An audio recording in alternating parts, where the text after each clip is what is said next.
Buy crispity, crunchity, peanut butter, Butterfinger.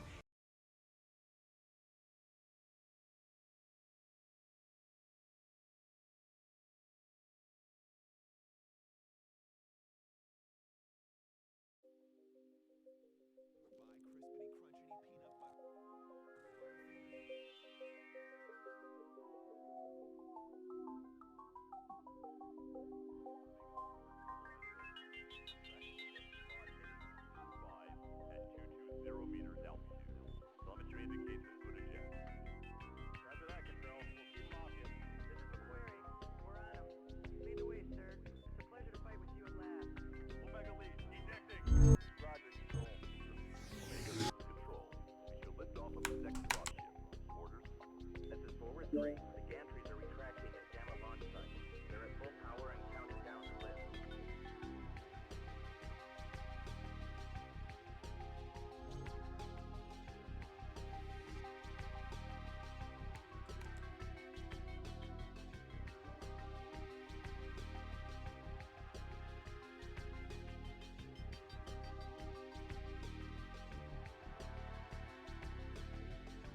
Roger, control, 3 hours. Starting salvage operation. This is forward one. You're running out of time. Party gamma is nearly powered up. Take out the APU gantries as soon as possible. If the dropstick gets powered up, it'll bring its main guns online.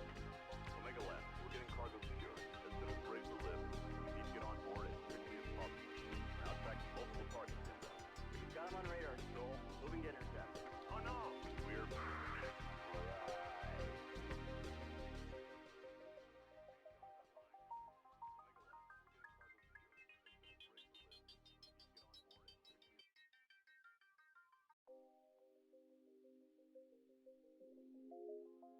Well, hello. It's me. It's Verclaw. Hi, howdy. So, me and Kraz Nopeski will be doing some casting for, what, RGF, MG12, and then we'll do... I don't remember the other one. But yeah, gonna do some stuff. It's gonna be exciting. Now I have to go find... Just give you a second. Omega, this is control. We should lift off of the next dropship. Orders? This is forward 3. The gantries are retracting at Gamma launch site. They're at full power and counting down to lift.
You're running out of time.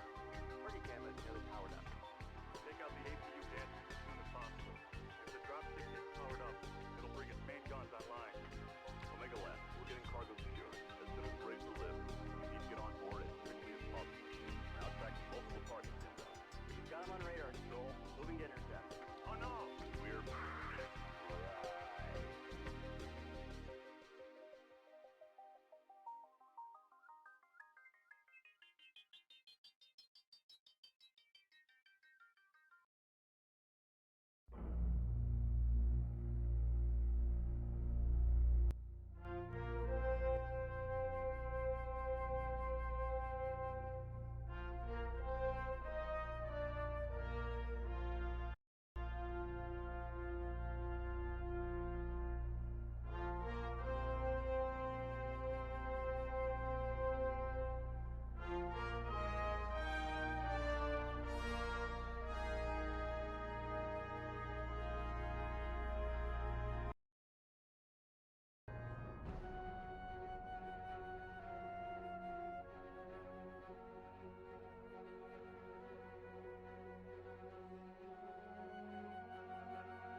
Hey.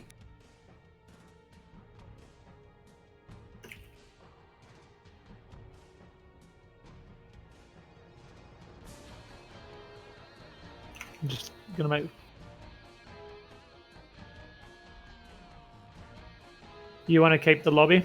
You got the lobby? Yeah, I invited you.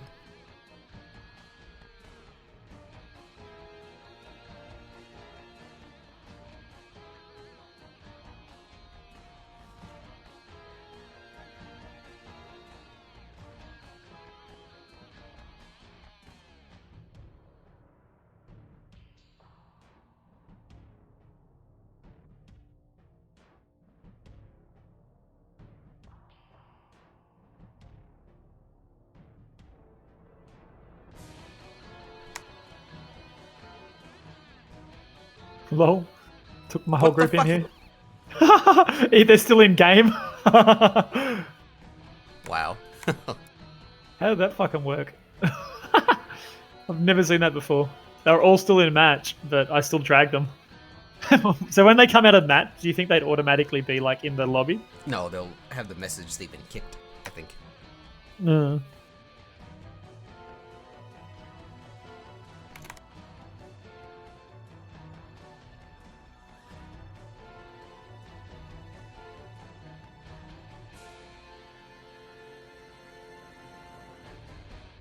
Okay, let's see. I think we're going to be on we're not on week 1 maps, so it'll probably be a different map. Oh, okay. Let's see.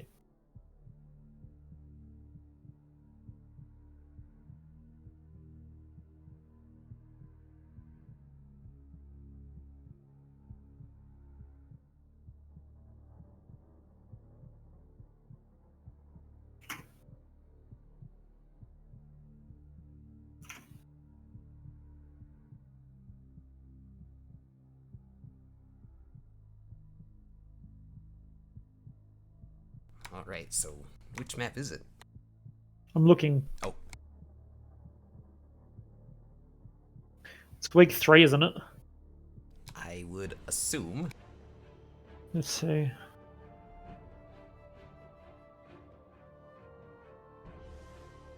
Week 4. It's week 4. Oh, it is Steiner. No, it's Steiner. It's Pop-Tart Summoners versus each other. Okay. I will can I invite people to the lobby?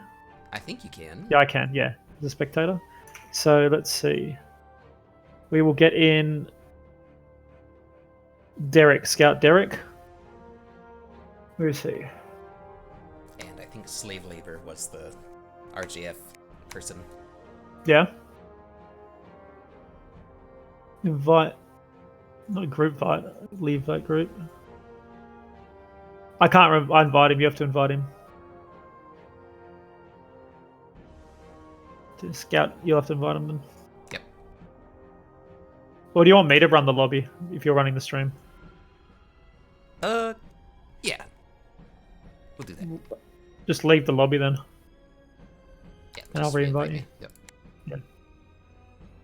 Yeah, there you go. That's easier because then you can focus on the stream stuff. I mean, all I have to do is click a few buttons, but okay. No, but you got to switch the teams. For instance, you've got to make sure the scores are updated and everything. Oh, I declined the invite. Can you invite me again? You decline the invite. Sorry. Whoops. My bad.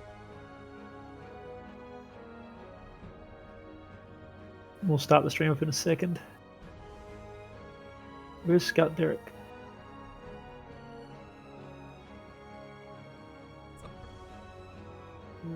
Whoops. Do I not have him? My bad.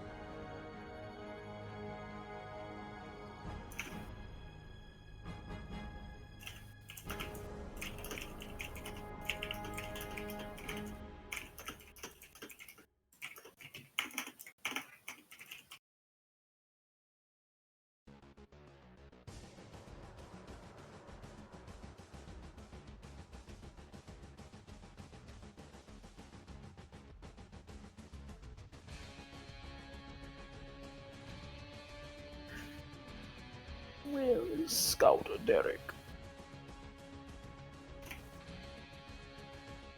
Put announcements too.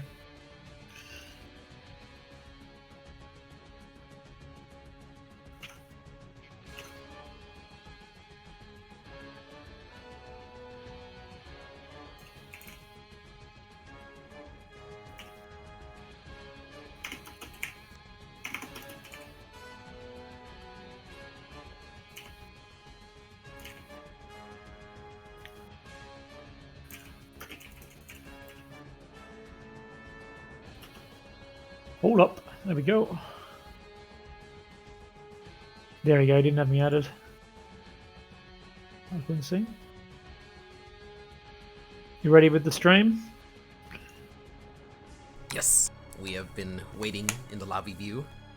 We've been seeing all our shenanigans. Oh. Is it on now? Yeah, it's been on for Excellent. a while. Alright, cool. 10 minutes skirmish.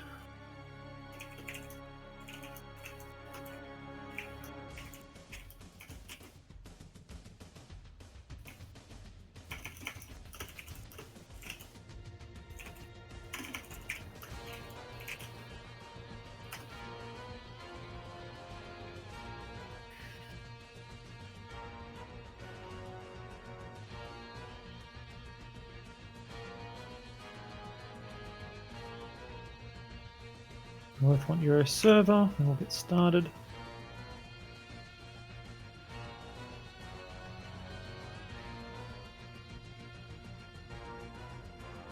Let's see, home.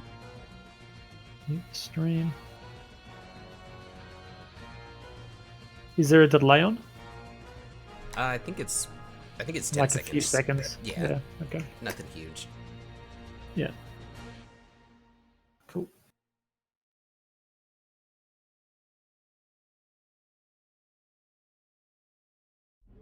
Either way.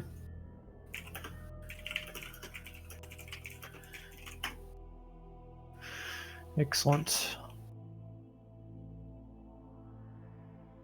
And it looks like we're ready. Let's go. So we got our... Starting off with our first drop out, the 1v1s, the mirror build with the triple ERPPC Pop-Tart Summoner that Bowser made.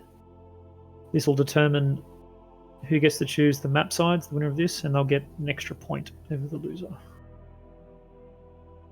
So let's see. I can just try and remember my keybinds. You can go onto the map in this, hey, and see like the elevator that's under the map. Have you changed it to big screen view? Yes, we're on the big screen. Now they're all here. Excellent. Scout Derek, Slave Labor. Both pretty good 1v1 pilots, I must say. So it should be an interesting watch, this one.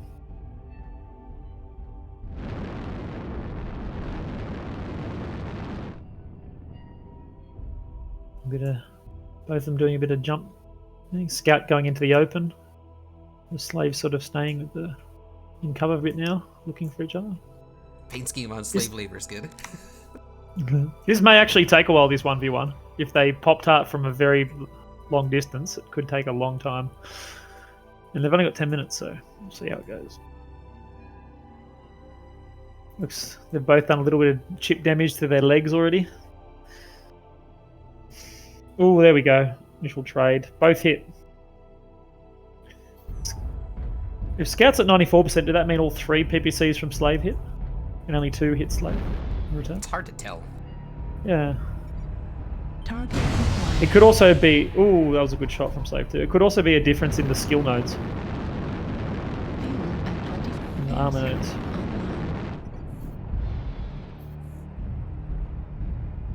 You know, you might... I don't know how you're looking at this. Are you looking from the first person, from Scout? Yeah.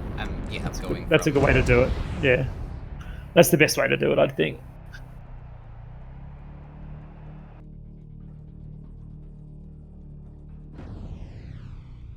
Scout missed that snapshot. It looks like slave labor's starting to take the lead in percentages here. He's also got a lot more damage to Scout's torsos rather than the legs. Looks like one of Scout's shots went into his leg. Not miss that. Oh, that was a bad peek from Slave. Yeah.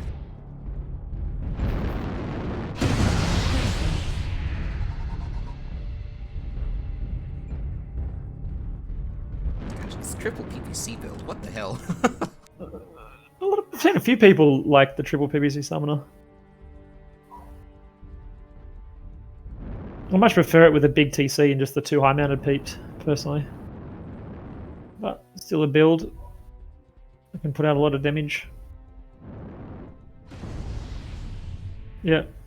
Slave is alphaing it. He's shooting all 3 PPCs.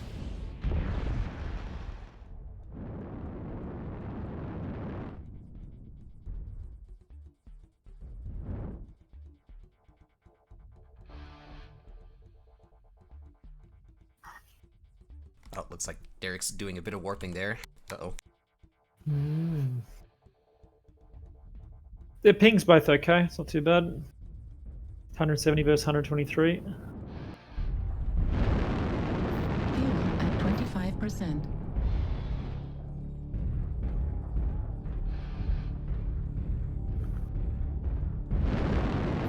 Oh, Scout's not watching. He's not looking at his mini-map. He saw him, but he targeted him, but he didn't look for it.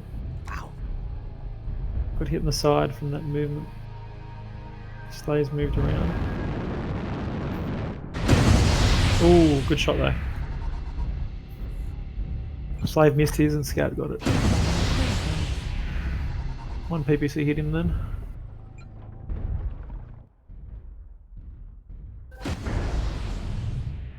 Oh, the throws, the throws. The throws. Oh, it's a strikeout. Strikes are allowed in this 1v1. Oh, and it hit him too. Oh no. Oh, it opened him up. Opened his left torso up. His left arm's almost off. Derek is in hot water right now. Missed the snapshot. Oh, Ah, there we go. Oh, lost Yikes. a peep. It's going to be a toasty boy now. 2 PPCs and only half. He's open CT. That's got to be over now. Slave just should push him. The superior heat. yep, there he goes. Yeah. Yes. No, he's cooked. Only thing would happen now if Slave somehow didn't kill him and it killed himself by overheating. Oh. Oh, 1 touch now. Bang. There we go. With that like 3rd peep. Slave Labor takes it for RJF. That means RJF already have 1 extra point, and they get to pick which side of the maps they would like.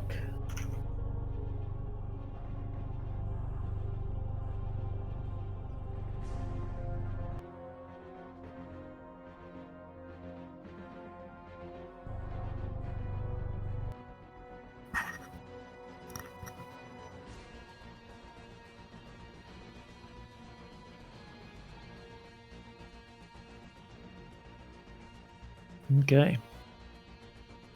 So, it is week 4, which means the first drop is going to be HPG Manifold. Conquest. So only Theta Cap is enabled in this league. So I'm imagining there'll be lots of MPLs in the basement, I'd guess.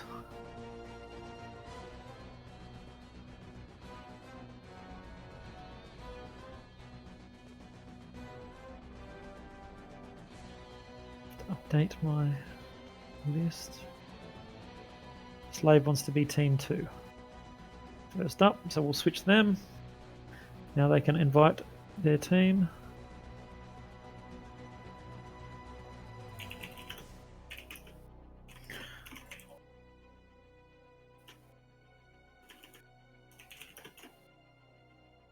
So let's just make sure we got Conquest, Manifold. I'll double check with the team leads. Slave Labor will obviously want Euro server, but I'll double check with Bora that he wants EU server. Oh, he's not actually here. No, I guess I won't talk to it. First person only, 10 minutes. No. Okay.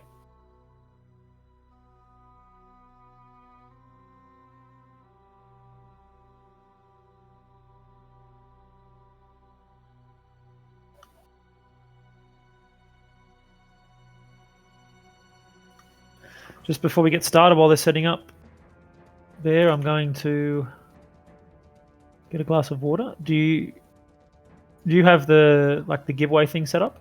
I do Might have not, some giveaways. unfortunately.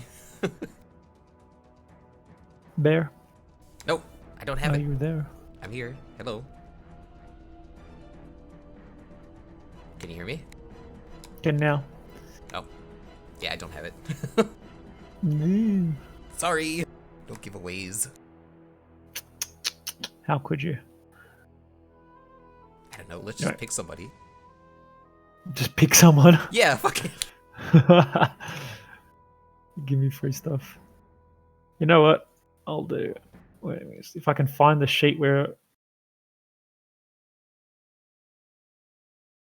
Hopefully these aren't all used. Where are they all?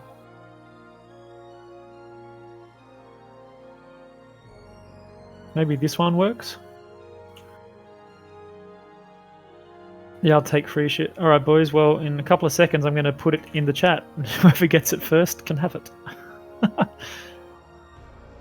Wait a little bit for the delay. Then we'll go bloop. There it is. Someone can grab that. Easy. All right, I'll be back for water. Yeah.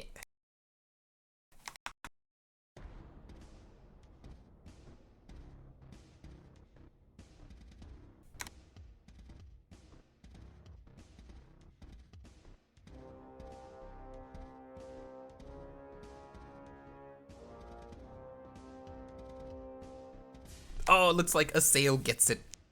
Oh, F's in the chat.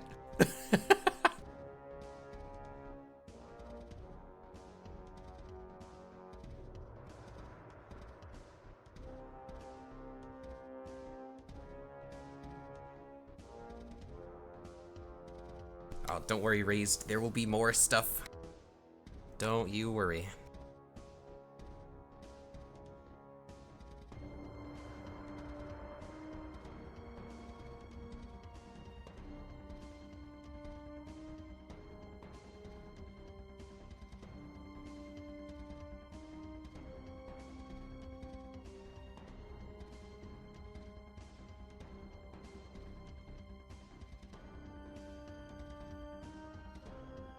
So for now, I guess I will bring up the map strat. Whoa. It's pretty cool. I forget which cap point they're going to be fighting over, but...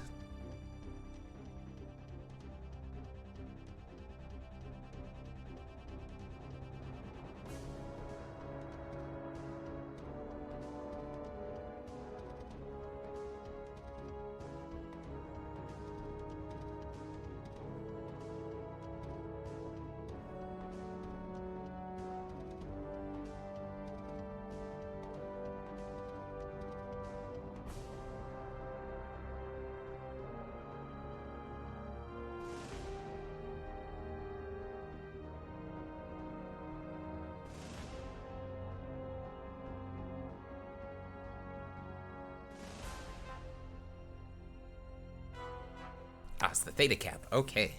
Oh, man. Gonna see some basement strats. Oh, boy. That's gonna be exciting. At least it's the first drop. That's all I'm gonna say.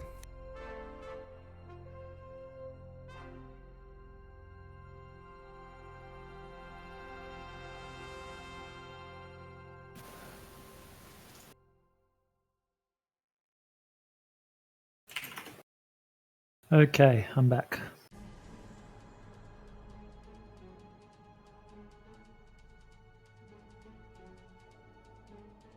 Bear, you need to put both W and L for each drop, so MJ12 gets their 1 point for losing the 1v1. That's what Curlon's telling you.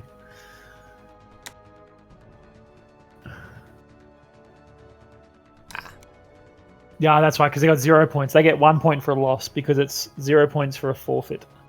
Right, okay. Yeah. So they're all good to go in lobby. You want to pull it up? So, as I said before, this drop is the light drop, HPG manifold, 1 cap, so only theater. The teams are allowed to take 4 lights and 1 medium mech. I'm expecting to see lots of MPLs for this drop, considering it's a very cold map. But, I mean, SRMs could work as well, quite easily, or even small pulses, given how in the basement it's very tight. Yeah, the basement is going to be really fun to watch. I'm not sure if I'd take flamers on this map, just because of how cold it is. Not sure if I'd bother. But definitely I'd go... If you could bunch up a whole heap of small pulses, that would be good. MPLs, I imagine, will be good. SRMs, those sort of things. Don't imagine we'll see any longer range options. And lock-ons, of course, are banned for this drop, so there won't be any streaks. Never know, you could see a snub-nosed PPC Panther. I'd think rather than that, I think you'd see the double LBX-10 snub-nosed Bushwhacker would be a better option. It's cold enough, so it'll be able to shoot a lot. Those LBXs generate almost no heat. You punch out a lot of damage with that. Let's have a look-see. So, Majestic 12 have a Piranha Cypher, a Wolverine 7K, of course, from Scout Derek, Horseman in an Urban Mech K9, Draven Dark Shadow in a Panther, Panther 8Z, which so I'm thinking that's going to be 2 SRM4 and 3 medium pulse. Is that variant? And then a Wolfhound 2. Ooh. What have we got on Russian Jade Falcon? We've got Nick Dersari in a Wolfhound 2, Slave Labor in a Piranha 3, White Eyes in an Urban Mech. They seem to favor this one. And Pelmashek in a Crab, and MK Numbers in a Javelin. Alright, and we've got an early cap from RJF. Not that I think caps will matter too much. And MJ12 look like they're gathering their Urban Mech up to make a push. Slow boys in the back here. Oh, Yep, slowly waddling on. Yep, he's got his Wolverine, with I presume it's going to have his 3 SRMs. And they're in. They're pushing in. Let's see how their focus fire is. Look like Slave Labor's taking a bit of damage. He's going to run away. Oh, he's legged already, I think. Is he? No, he is now. Scout Derek just legged him. Scout Derek's getting primed. Oh yeah, they presume focused he him wouldn't out. be XL. Yep, Slave Labor's dead straight away. That's a good pick-off. You've got to be careful of those piranhas. Laser piranhas, especially. Scout Derek is getting focused by the looks here. Now they're near Pelvashek, and I mean, this is what most of these fights are going to look like. 2 RJF down. Good focus fire so far. Looks like they're going for the Javelin next. MK getting thoroughly... Ooh, he still managed to stay alive. He's rotating out. He's dead. Oh, So that's a big 2-on-4. advantage now. That's a big advantage. Up 2 to 3. Still could go either way. Now I think it has to be one way. Oh, White no. Eyes are still fresh, but 3 mechs on 1 light. It's gonna have to really pull something special here. Oh, he legged Frio though. Did he, or did he just torso him? No, it looks like he just No, took his torso and he He died. torsoed him. Okay. Strong first drop from MJ12. Really good focus fire. I think they really picked a good target to primary first. Slave Labor in that Piranha 3 laser vomit build would be very dangerous. So it's a good choice, I think.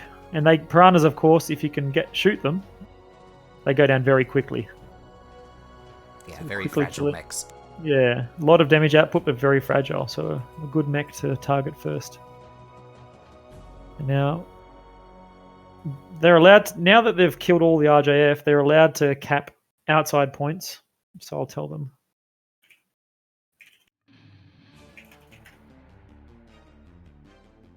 So cap the outside points. Go on, you're light mechs. Oh, they're being lazy. Because now we're going to have to wait here until it goes to 61 points.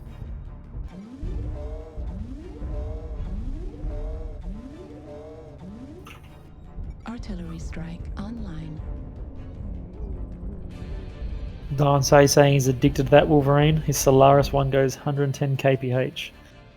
That'd be, what, XL 355 or something? Dansei? XL 350. Speed tweak.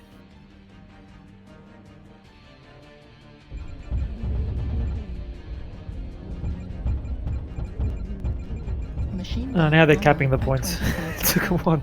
I said by the time they get there, it's not going to matter. They got to Epsi in time. There we go. It's going to. Yeah, there. Done. So let's have a look at the damage numbers. Expecting we're going to see low damage number from slave labor. They're picked out early.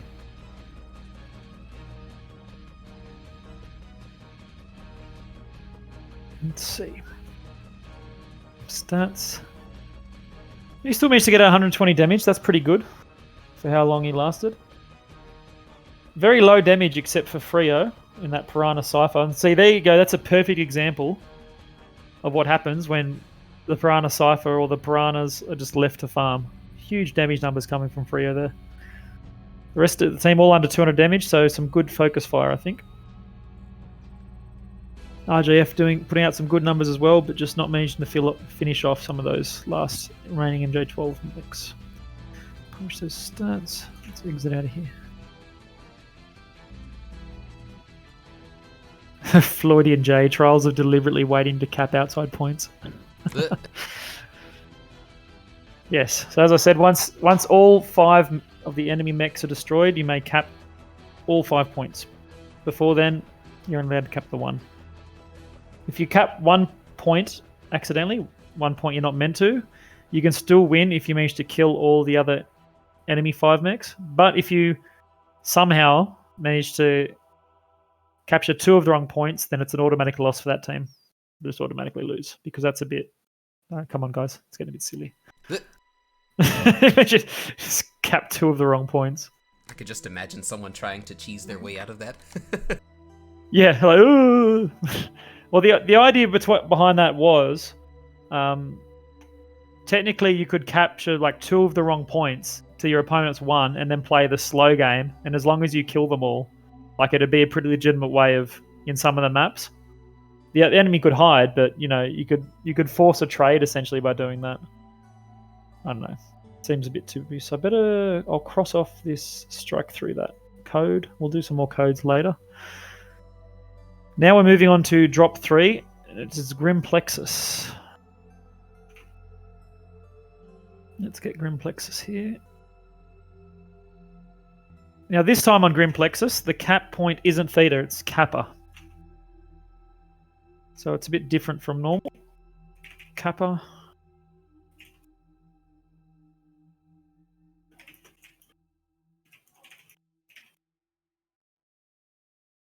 Kappa is the capture point, we'll say.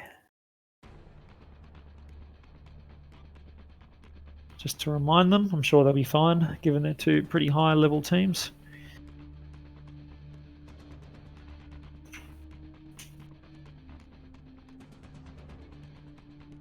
Coming 4th and 5th respectively in the Championship Series.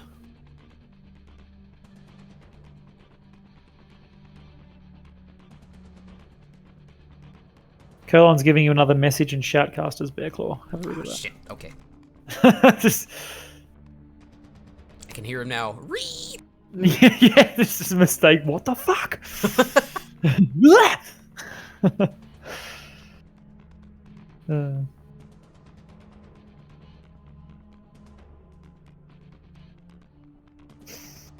Yeah, that's right, Verdi. It would only work on smaller maps, potentially. But yeah, that's the rules. I don't expect any team will capture 2 of the wrong points before all the enemies are dead.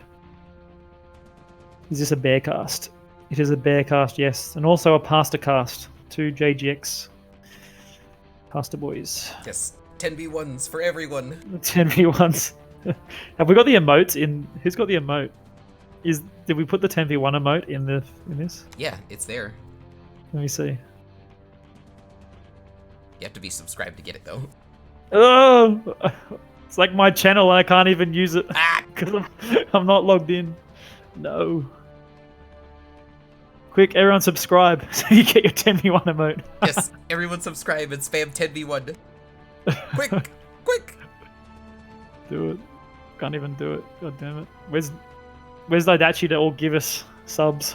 He used to do in the championship series. Okay. Anyway, how are we going? Team 1's got a lock first. Same as most competitions.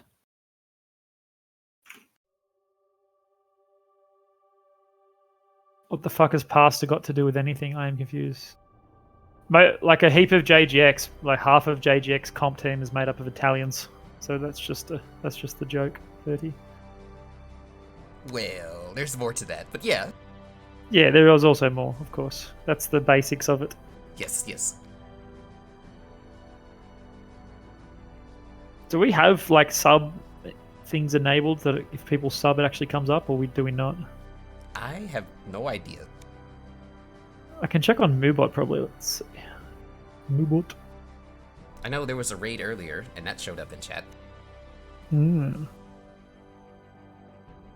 Had some people following, but I don't see any subs. Subby boys. No.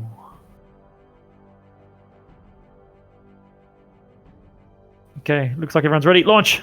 Ugh! There we go. 270 tons from MJ12 versus 260 from RJF. So this is the medium drop. 4 mediums. And 1 heavy. And as Bearclaw has circled, it's the kappa point, the far left point. So I'm imagining we'll see... Could see some ATM spam on this one as well. Lock-ons are enabled now. Twitch's built-in sub-alerts can't be disabled. There you go. Shows you how much I know about streaming Toaster. Bear, you didn't even know that. I know, right? Like, I'm just over here fucking... Toaster's saying that the built-in sub-alerts are always there. Interesting. Which side the JGX Italians switch from? I don't understand what that means. Okay. Anyway. Let's see. On RJF, we have a Veagle, a Bushwhacker, a Vulcan, an Assassin, and a Summoner. What do we have on Majestic 12 there?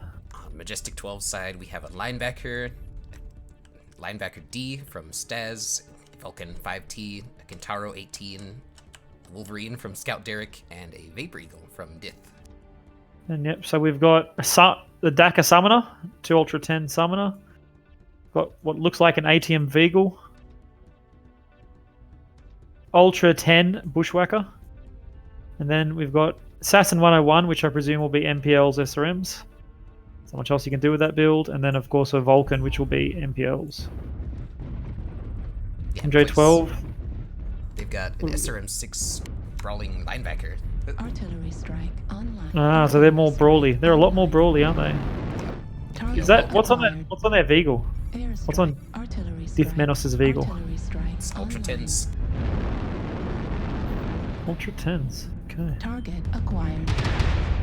So we've got the quick cap from MJ12 with Scout and his extra speedy Wolverine. There's a strike on him, but he looks like he's quickly moving into cover. And RJF are split at the moment, so it'll be interesting to see what they do here. Looks like I think they've only just realised. Yeah, he's getting shot in the back. I think they only just realised. He's turned and he's going for 2 lights. Looks like they're pushing towards them now. But they're running away, of course, so this might be dangerous. RJF are going to push up. Are they? They should push up. They're trying to push up. Yeah, they're a little slow to the push. Yeah. MJ12 are going to turn around now, so RJF got him in a good position right now. They can shoot him in the back. Nice crossfire happening. Freer's getting shot in the back. Lots of UAVs up from both teams. They're still trying to focus out the Wolverine. Yeah. Oh, I think the assassin got legged. He's been legged, correct. That's why they backed off. They legged him and then they've pushed the other side. Which is a clever thing to do. The Vulcan is still up and healthy though. Looks like they're bleeding a bit of armor now at the moment, MJ12. Oh, Yeah. Diff on 17%. There he finally goes down. 2 kills apiece. Summoner and the Veagle go. Freo goes. Vulcan. Come to clean up now. Yeah, I think that MK is going to do a lot of damage. If he can get the leg off of that Wolverine. That Vegel's almost done.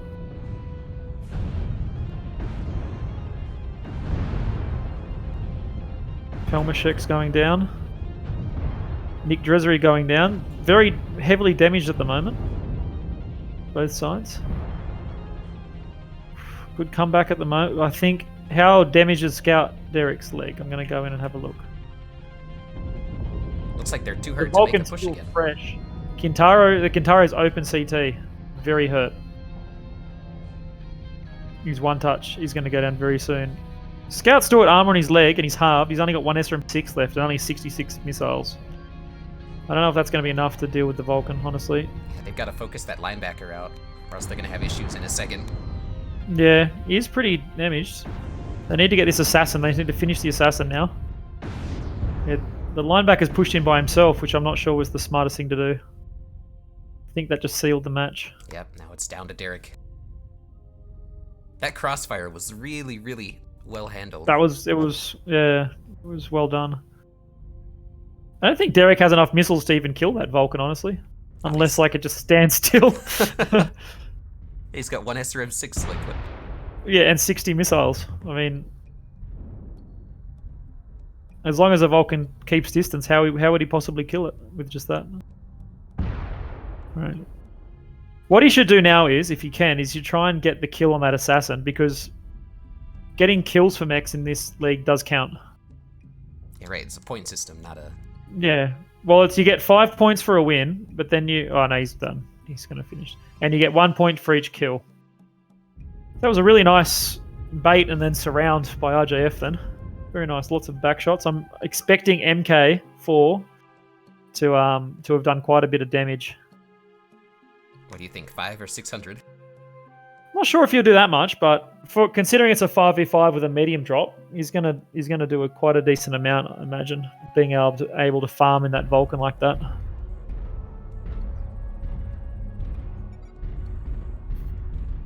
Now, unfortunately, we have to wait for him to capture the points. And you know what? If they were both legged, they could easily lose this, even with the cap point. Right, because they take too long. Yeah. Like, you can quite easily win on the mechs, and if you've taken too long and you've let the other team get a good cap lead up, even if you kill them all, if you're legged, it can still be a loss. It won't be, of course, because the Vulcan's still got his legs. We'll just have to wait and see for them to finish capping, and then see what the damage numbers are like. Did the Kintaro have SRMs or did it have streaks? I didn't see that. I think it See had what- SRMs. No. I don't know, I may be wrong. I just looked at the outside of the mechs. I didn't go into them, so I didn't get glitched for the actual fight. Right. Yeah. So, I mean, a lot of the builds were obvious, but some builds like that aren't exactly. Yeah. Slave Labor's just given up, limping around in his assassin with the open leg.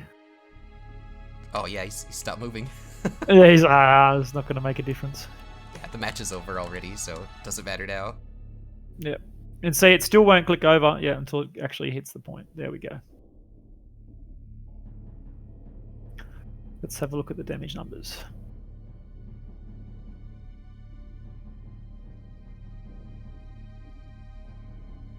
Publish the stats.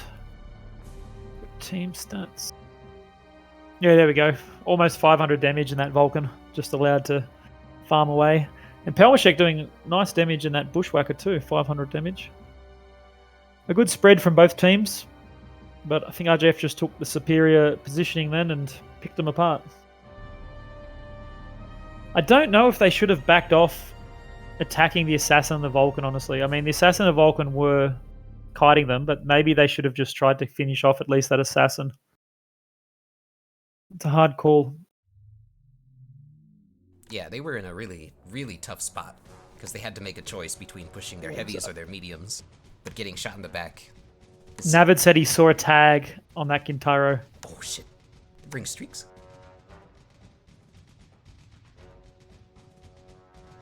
Maybe it was. Holy shit. I did not catch it. Okay.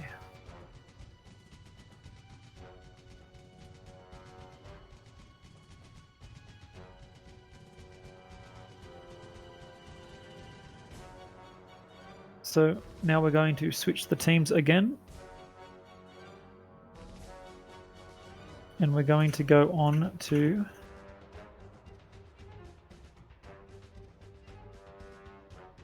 Crimson Strait, Epsilon. Let's have a look. Crimson Strait, Epsilon.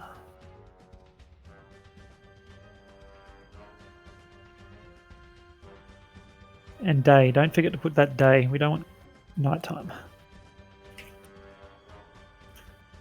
Ipsy cap. I shall put. Okay, do you want to change the map? And do you want to give me a map link? Yeah, I gave you it earlier. It's in your PMs. Cool. Let's see. Oh, yeah, here it is. Thank you.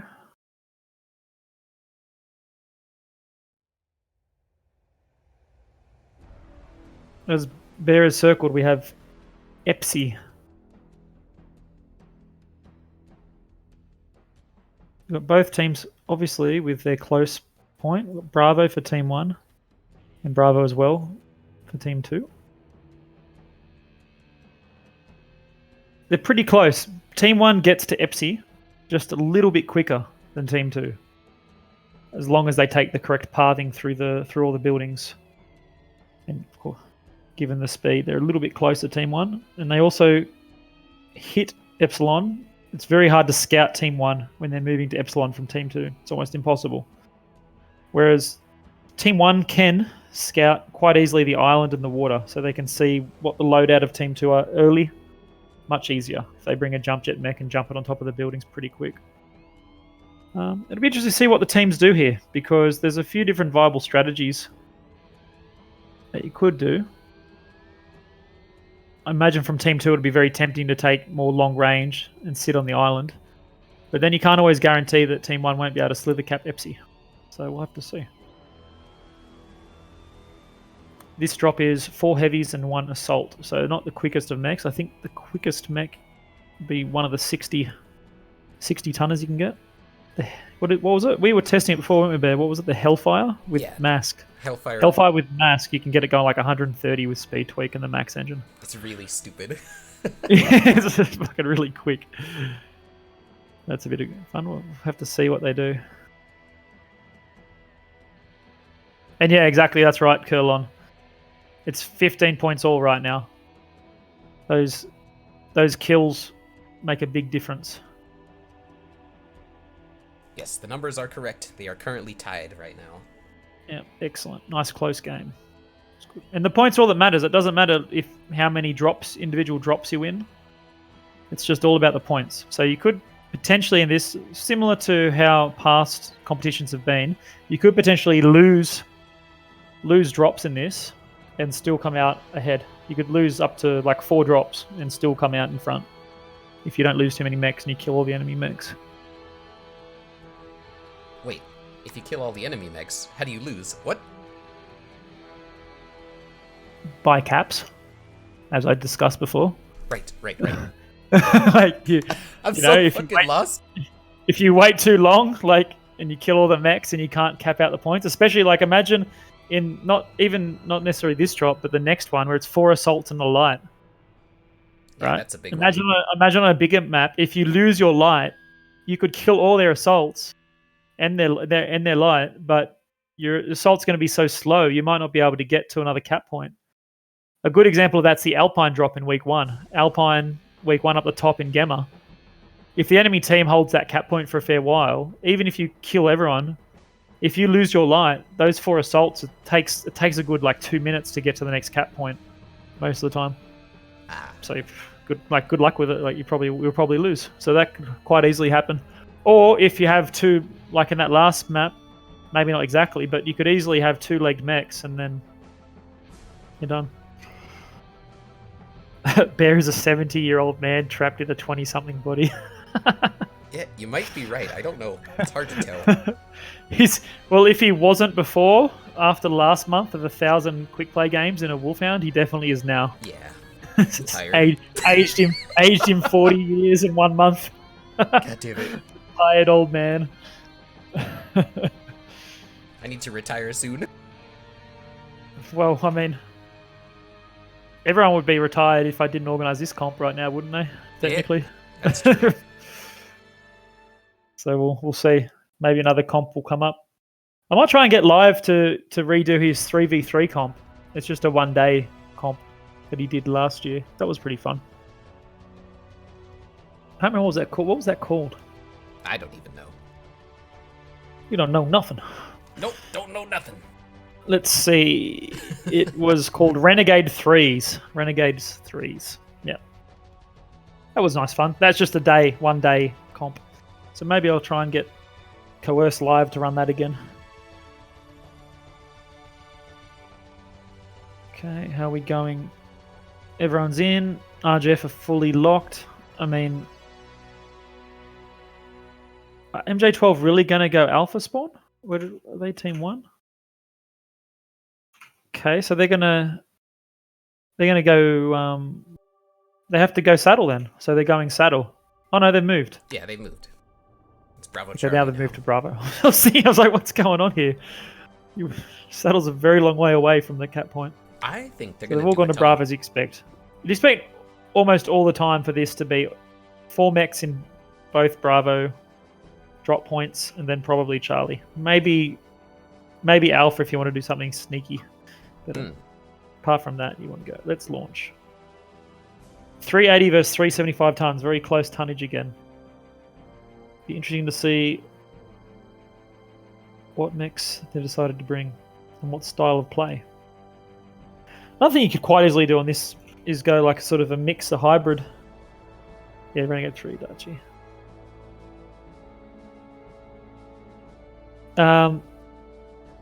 This is drop 4 Pugstar.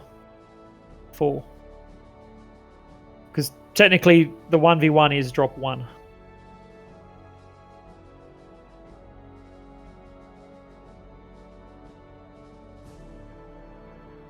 I've got to wait for the drop ships.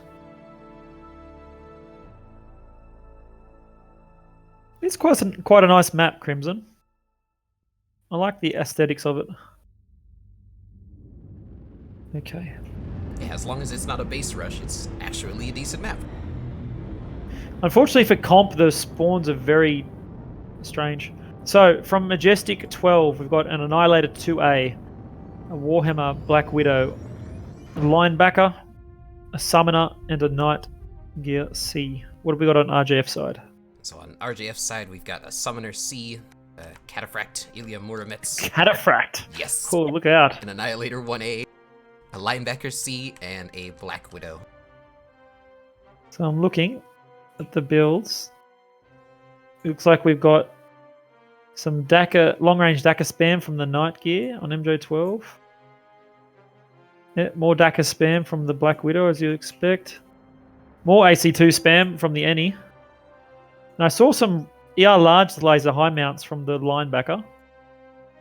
And then I'm going to presume the Summoner is going to be PPCs, but I will go and check it. Oh, Slave Labor's going for Epsy. He's going across. 2 PPCs. Yeah, look. We've got the Epsy hard push across the water. Oh, and he's getting pinged. Oh, it's a solo push. It's the linebacker. Oh, he has to be careful here. Yeah, Dick has him ranged. Like, the entire team is going to pressure him now. Yeah, he's getting hit by some PPCs from the far. He's taken a huge swing out wide. He's going to be very careful. If, like, these DACA mechs could easily kill him here. Yeah, now his teammates are putting pressure on them, so... They have to. They have to. What are they? They're DACA spam as well? Yes, by look of it? AC2s, long range. AC2s, yeah. And look, we have the Summoner battle over here. Over on the land. The Summoners are right next to each other. They must know they're both here. Yeah, So Scout's hiding, and Scout's taking some nice shots on RGF, but he must have missed that shot. Oh, they're all fresh. Looks like it's just a full DACA push for Epsy. Yep. Seems like a strong option. Dakar on both sides. They are out in the open though. They don't have any cover, so MJ12 need to take advantage of that. Yeah, they're all bunched up on Epsilon now. A strike would. They've got Epsi. They've managed to capture Epsi at least. So start ticking, but we'll see what happens now as a result of that. Oh, Diff just lost an arm. I don't think he lost his torso. Frio's in the Annihilator. Oh, he's 1v1ing Nick, is he? Yeah, Nick's got to be really careful of this. You can't 1v1 the Annie. Yeah, like that. Nick is getting turbo farmed right now. That is not healthy. Fucked up. Taris is right next to him in the Annie now, though. Looks like Frio's Horseman really needs to move up and share some of that armor. Frio's halved. All right. No, Frio got isolated there because MJ12 didn't push up, so that was a pretty big mistake. Right. The Annie went To lose forward, your his Annie. teammates went Yeah. backward. So it sounded like a good idea to try and kill that Warhammer, but they've just traded their Annie for it. And RJF are on the offensive now. Yeah, they've got their healthy Annihilator coming in. Yeah, that's going to do a lot of damage. So they're being pushed back, and they've flipped the cap. Oh, there goes Staz in the night gear. And they are on the run. And this might be a 5-0. I'd stay back if I was Nick. I don't know how damaged he is, but Taris is tanking at the moment. Tanking his good side. Oh, there goes Horseman. And Derek is the last fresh one. I think we're going to look at a 5-0 here. That is actually a DACA summoner. That's not even a PPC summoner. White Eyes, yes. White Eyes has a DACA summoner. Scout has the PPC one.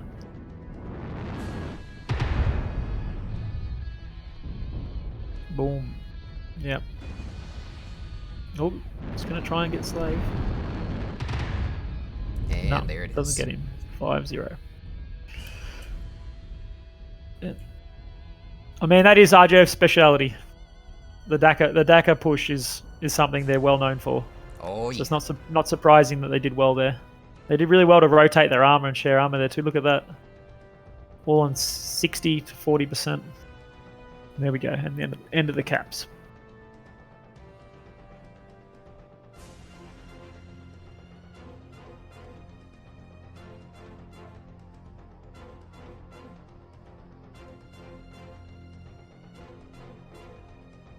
I have told HHOD Daidachi that the competition's running and they have shown some interest, so I'll have to see whether they do submit a team.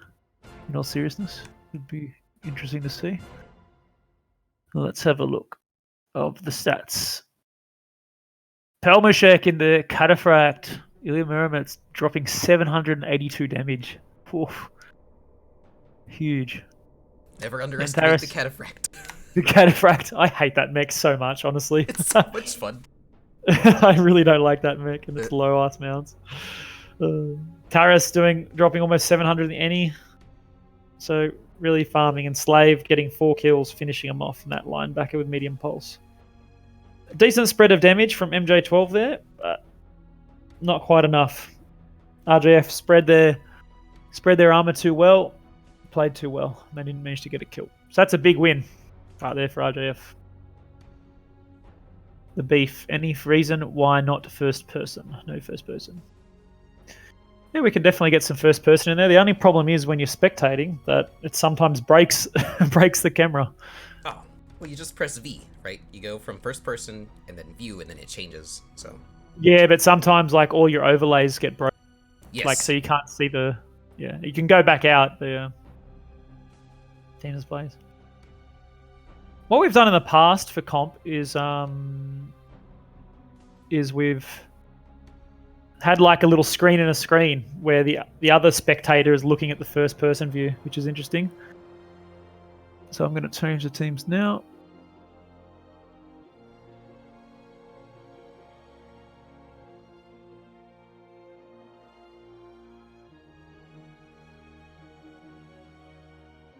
There we go. Now our next map is Solaris City. Theta.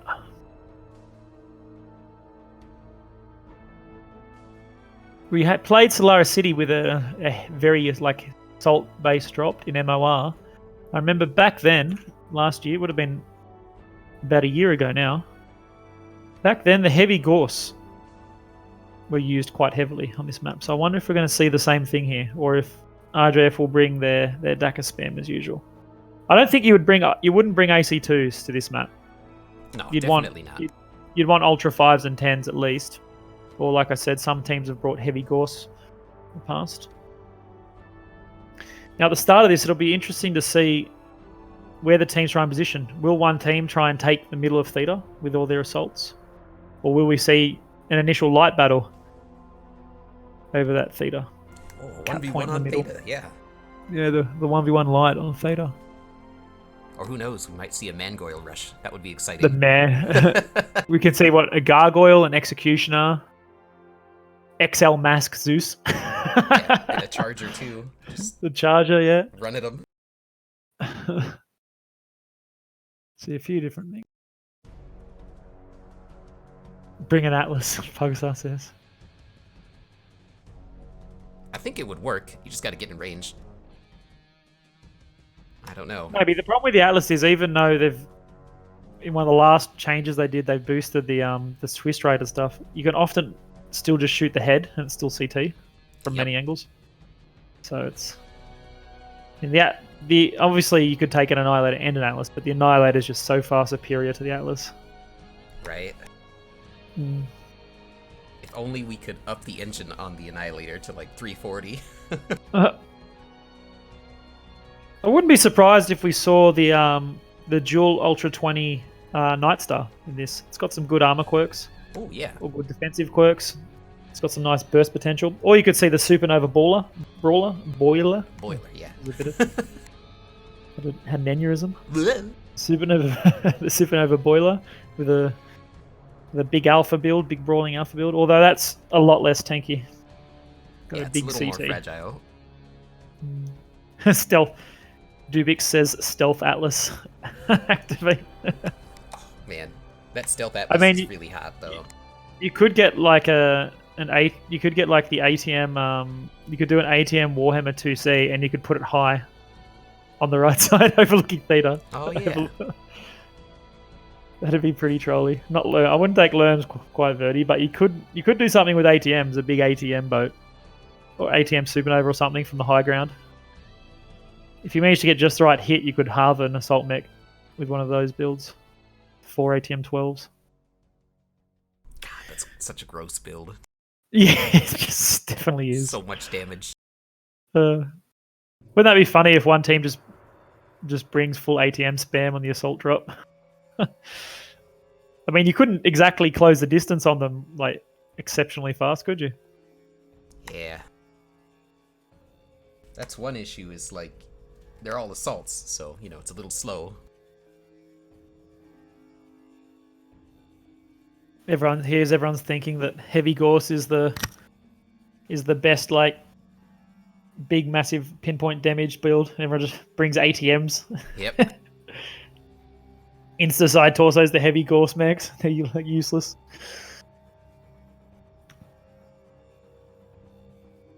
I wonder if Imagine we see any the rack builds. rack builds. Yeah, I mean, you could see, especially in the lower divisions, I'd expect to see some rack builds. I think they'd be quite popular. I suppose in this drop you could bring like a mix of ultras and racks. It'd be pretty hot, but it could be done. It could be made viable in a higher level. First time seeing a comp match on this map.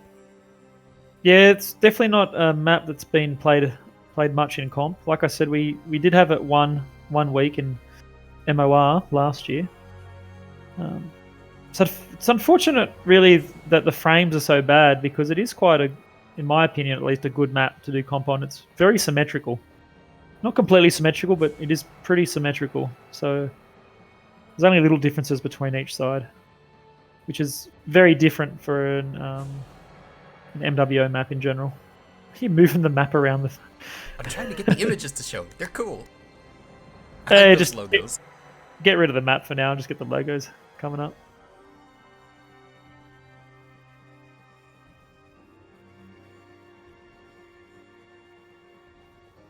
free Sharaday, Dubik says. Well, I mean, if they did free Sharaday, we'd probably see return of the RL33 comp team, which should be interesting. Those comp matches in the championship series were Very special. definitely something different from what we're used to, I think, in a semi-final of a world championship style competition. Some strategies not seen elsewhere were viewed. It's not necessarily a bad thing. It provides plenty of premium content. Russian content at that. The best. Never content. go bad having more Russian content. How are we going? We're almost all ready. As soon as they're ready, I'm just going to hit the go button. So just waiting on Diff. We've got Charlie, Lancer stacked. A lot more tonnage for RJF. 415 tons versus 395. It's an extra 20 tons. Maybe got they there. did bring So a maybe gargoyle. some more heavier big boys, favouring the 90 plus tonners perhaps, or maybe their light mech is, maybe they've opted to go for an urban mech rather than just say a piranha. Would be nice to see a We'll wait fire and starter. see.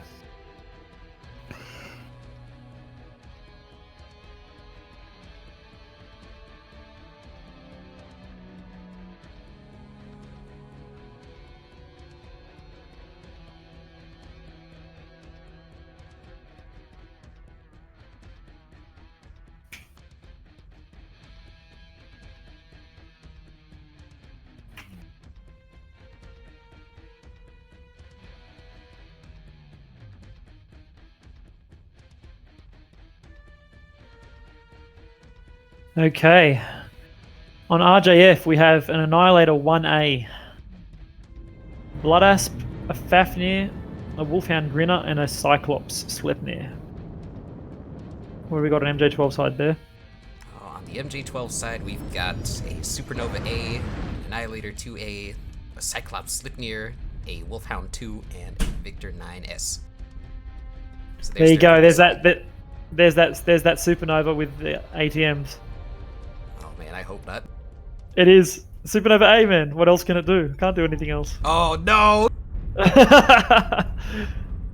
have a look. Yikes. Where is he? Scout Derek brought a Brawling Victor to this one. The Brawling. Yep. The 9S is the Brawling variant. That's right. So we got the Quick Cap, Slave Labor, and the Grinner. So Wolfhound versus Wolfhound battle. Oh, be careful. Oof. Shot in the back. That's not Yeah, man. Nasty. He's going to decap Feeder, I think. They should just take this fight. They just start the 1v1 up. Keep going. Oh no, be careful with those back shots in this.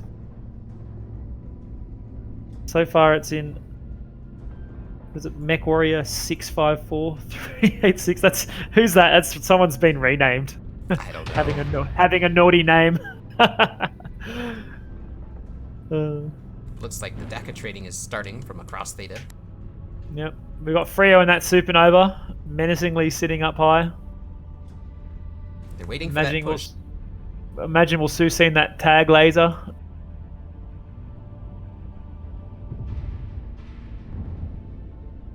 Looks like Slave's trying to take that Theta cap back again, but Mech Warrior. Slave giving his back. Oh, Ooh, he is getting not quite doing injured so there. good. Cyclops Like- coming in. RJF are moving in with two of their assaults, whereas MJ12 so far are just opting to peek through the gap. It looks like they're both favouring Dakar. Yeah, RJF are trying to take the middle. They've got that Theta cap, so it is ticking over. I mean, once they take the middle, they can just sit on it. They don't have to peek. They can just wait for the enemy to peek them. Watch Slave those Labor's going to Wolfhound die. playing Sneaky. Yeah. If he's not careful, he's going to die.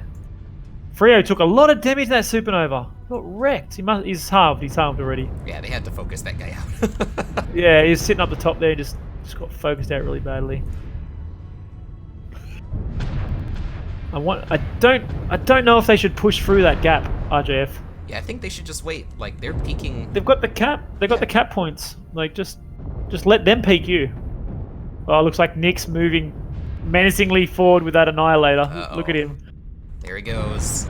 The pushka is real. Okay, there's one. Yeah, oh, he's going to get hit in the back by Scout. He's going to tank it. Yeah. Boom. Pelmashek has been destroying that Fafnir. Oh, Scout's that Annihilator back. is getting The Annihilator's been turbo-farmed. he's been double side torsoed, I believe. Oof. Big boy brawl happening now, but I mean, 3 of Majestic 12's big assaults are down. Oh, Scout with a nice another shot in the blood asp. Yeah, they should not have ignored that Victor. They're gonna win because of that. No. I'd imagine they will win. Nick's got no weapons left. Yep. It is. Yeah, look at that. They shouldn't have taken that push, man. There was no need to do that push, honestly. Yeah, if they had waited and just traded out, that would have been better.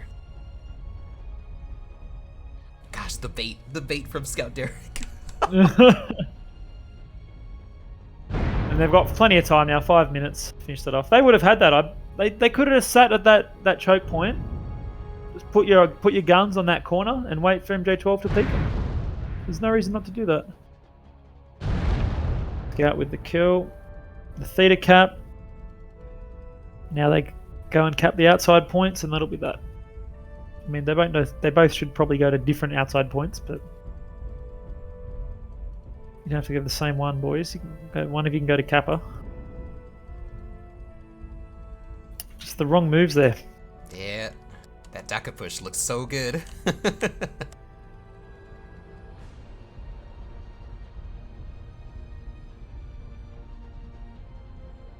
But again, this is sort of a mirror of what happened on the Grim Plexus match. There was a crossfire and they had to focus one side. Yeah, but it was the other way around, right? Yeah. So they've both fallen for the crossfire. Like that Annihilator went from fresh, and then Scout Derek just blew out both his rear side torsos, and that was that. That was the end of it. Yeah. So he never used any of that. He barely used any of that big Atlas armor in the Atlas rather. That assault armor in the front. Annihilator, not Atlas. Why are they still going for the same cap points? I'll go get Kappa. It won't matter now anyway. It's almost over. Yeah, it's gonna be over soon. Oh, well, at least that evens it up nicely. Makes it much closer now, doesn't it? That's what we like to see. Nice close matches.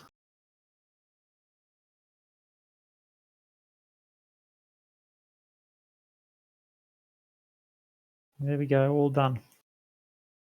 Let's have a look at those damage numbers.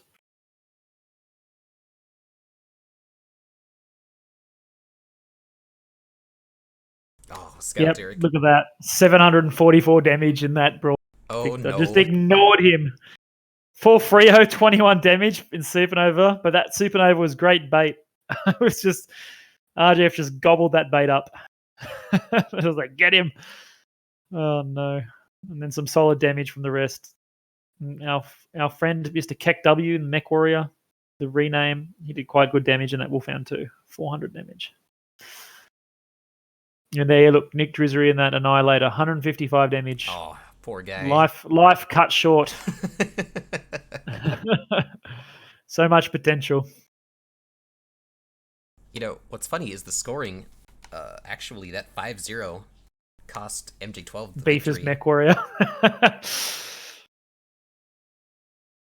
I believe that when I see it, Beef. Beef, you should put in a streamer team, mate.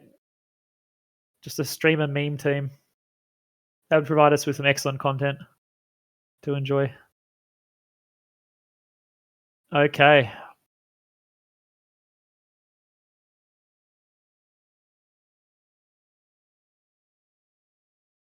Wait, there's another drop. Switch after up, this, isn't it? everyone.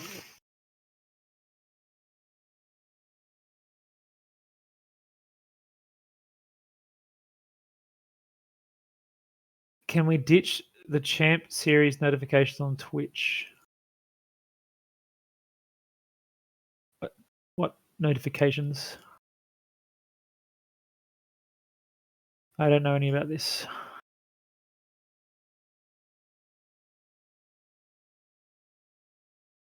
Goon team, yeah. No, not a goon team, just the beef. It's just the beef's team, his streamer team. That's the way to go. Let's see. Week 5. Tourmaline Desert Epsilon. Change that to Tourmaline Desert.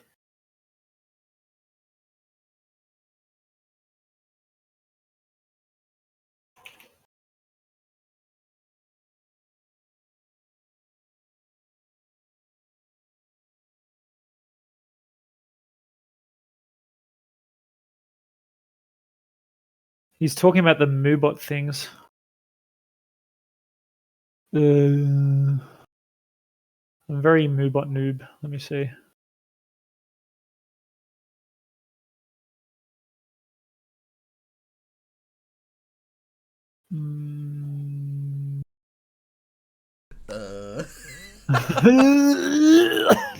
Brain exploding. That's great.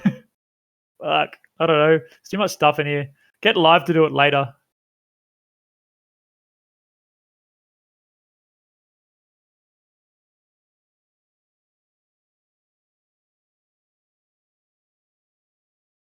Yeah, get Kurlon to do something. Floydy and Jay just got warned by Moobot for spamming Moobot's thing in there. No links allowed.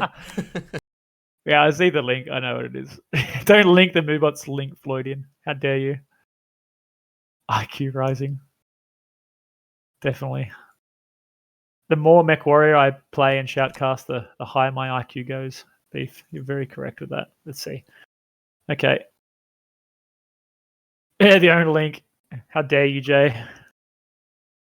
Anyway, so I'm going to put another code in the chat. Whoever's quickest can grab that. I'm going to wait a little bit before I do it, and it's going to go boop. Someone can see if they can snipe that code. So this cap point is Epsilon. Beef is bad info.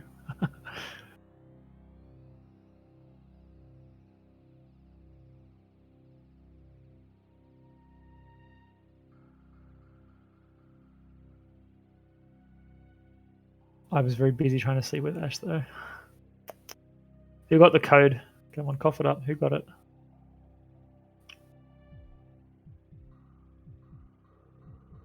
Classic Snow Forest Tourmaline.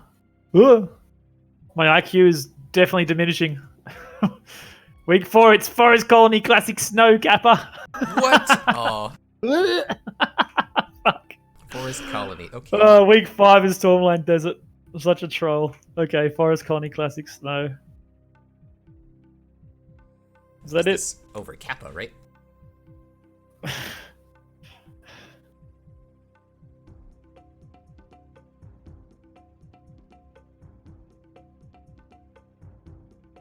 Alright.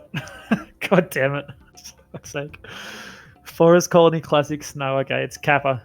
Week 5 is Tourmaline Desert. Alright. Sure.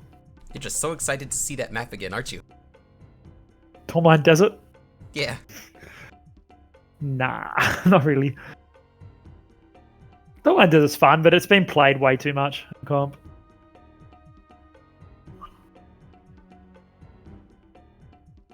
Get the classic map. Team 2, I feel, is a bit favoured for getting Kappa at least. There's a big piece of terrain in Team 1's way to defend Kappa. In terms of holding Kappa, in terms of trading and such, it's perhaps a different story, but yeah. Alright, well hopefully the boys will be getting ready soon. I'm just trying to stall for time. We've still got 40 minutes before the start of the next match. What should we do, Bear, once this match is over to fill up the half hour? I don't know. We could do some 1v1s. We could do some solo queue. Who knows? If we get enough play, why don't we do some 12v12 lobbies? Oh, Jesus. Yeah, why not? With the viewers. So if you're watching and you want to be involved in the 12v12 lobbies that we'll run in between this, then make sure you're logged in and I'll pick you up. Yeah, just at MWO Leagues in the chat and then we'll get you. But not right now. Not right now, after this drop. And after we do... Moobot deleted Grolsch's message. What are you trying to do? That's a Scriblio. It's like a... How do I say it? You ever play charades? Scriblio, drawing, yeah. yeah. Grolsch, it's not the time or place for this. How could you? Okay, maybe one Scriblio, then we'll do a 12v12. One Scriblio. I can see the Scriblio. Oh god. Yeah, Can I'll you make post one. it? You can post it probably.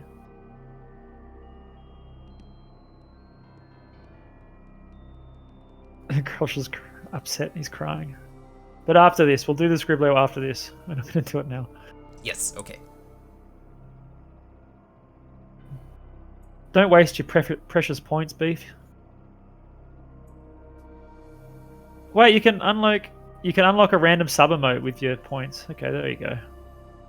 So I'm gonna gamble it. Oh, I got Clag. I got the No, salt. Damn I it. wanted the 10v1. Okay. Oh, I can just choose an emote to unlock with 600. There we go. There, I can get my 10v1. Okay. Sweet. Share my emote. There we go. Oh, yes! I got the 10v. I don't even know how my own Twitch channel works. So bad. Okay. The 10v1. What other emotes are there? Modify.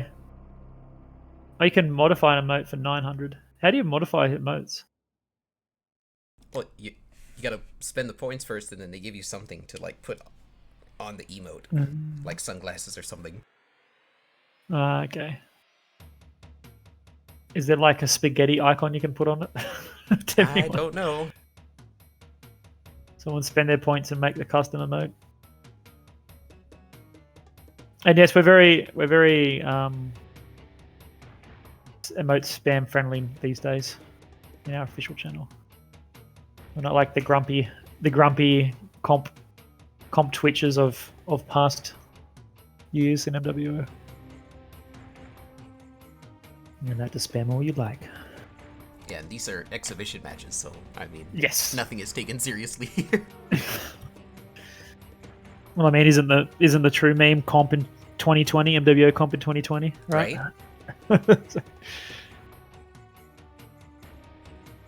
Oh, is that? Have you not got Forest Colony Snow though? Is that just regular Forest Colony? It is.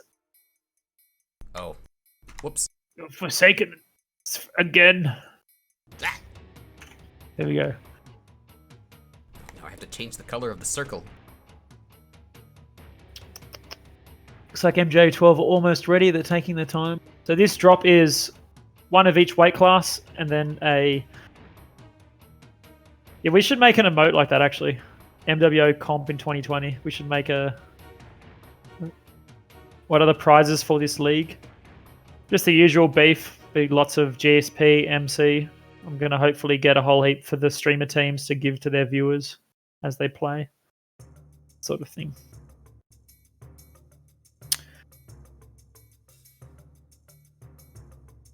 The GSP, I think, is the nicest thing at this, being able to skill up new mechs, especially if you've run out of your GSP.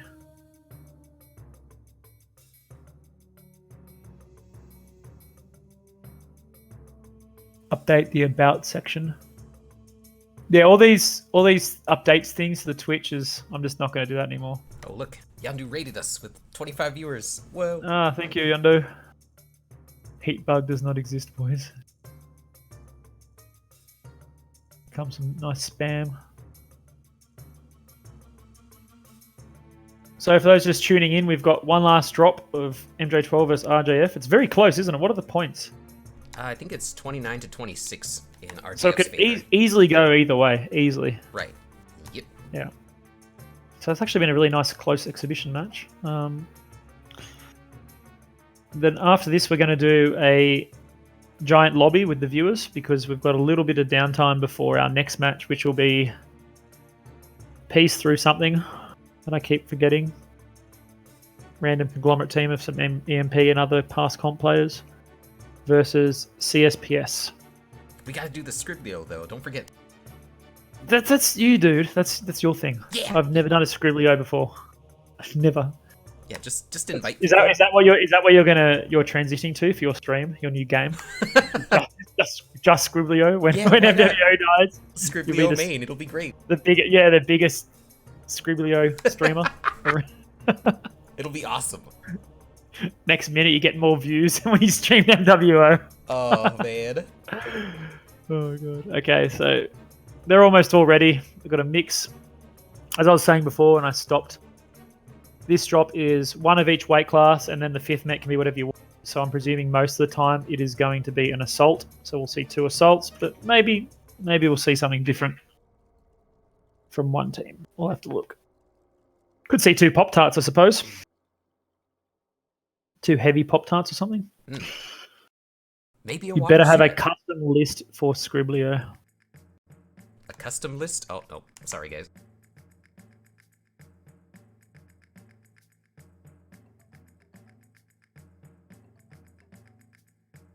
Yeah, it's stage 3 EMP light reckless versus CSPS.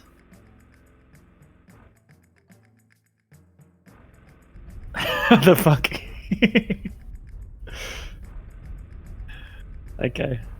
Oh, I forgot there's no fucking drop ships in this, so we can just go straight in. They're already trading. Quick. Yeah. Okay, MJ12 have a Veagle, a Night Gear, a Blood Asp, an Annihilator, and a Wolfhound. What does RJF have, Mr. Bear? They've got a Grinner, a Blood Asp A, a Summoner C, Vulcan Vapor Eagle 1, Annihilator 1P, So, very similar. Very similar. and a 1v1 on the Kappa. Yep. Oh, they're sending Got Zebras the back in. Wolfhounds. Holy shit. Nice. He's Oh! getting wrecked. I told you that side Wow. is stronger. It's probably why RJF chose this side. Ooh, That's a good idea, yeah, actually. there's a lot more cover. A lot more cover from that side. So they're getting the cap, and it's going to be really... This is the thing, right? The cap can be very important.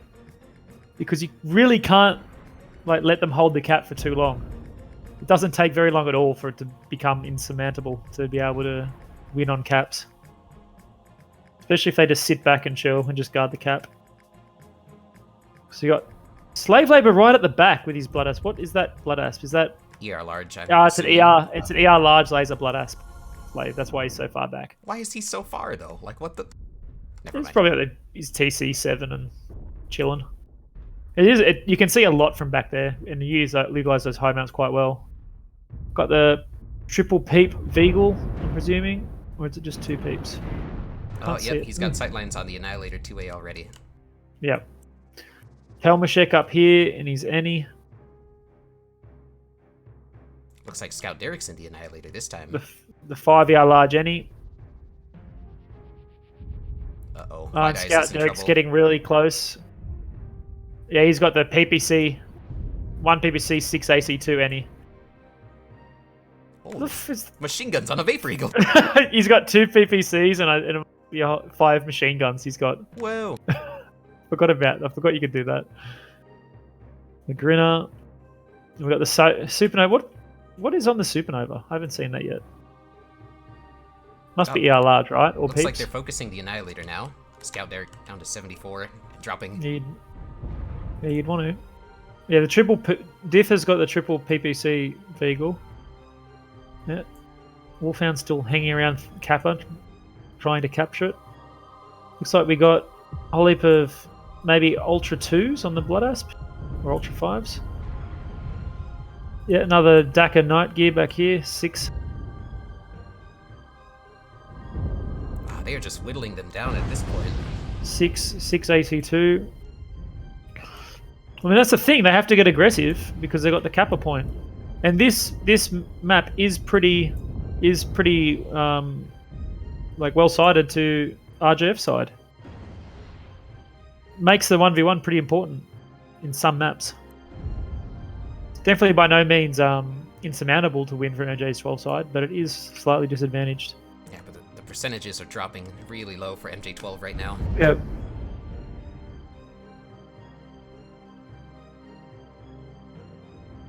Looks like they are moving up to support their Annihilator.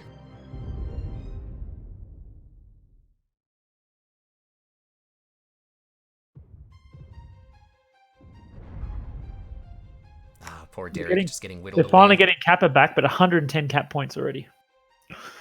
If they can get it, it's pretty big though. Oh, They managed strike to on- get it. So the cap has been flipped. There's a lot of cap points to go, but they'll still get it if everything remains the same as it is now. They will win on caps MJ12. They managed to get it in time, but there's, as you said, there's a lot of taking a huge amount of damage, losing their so much armor. It won't run for the 5 minutes. Surely not.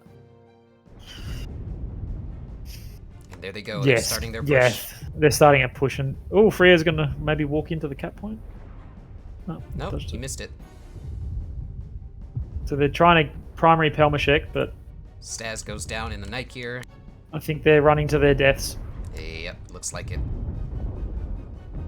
Scout Derek goes. Yep, Freya's going to go now. Ooh. Yeah, that's it. That's the game. Just be mop up now for the last two. Yeah, that Vapor Eagle got farmed. Poor Dith. Yeah.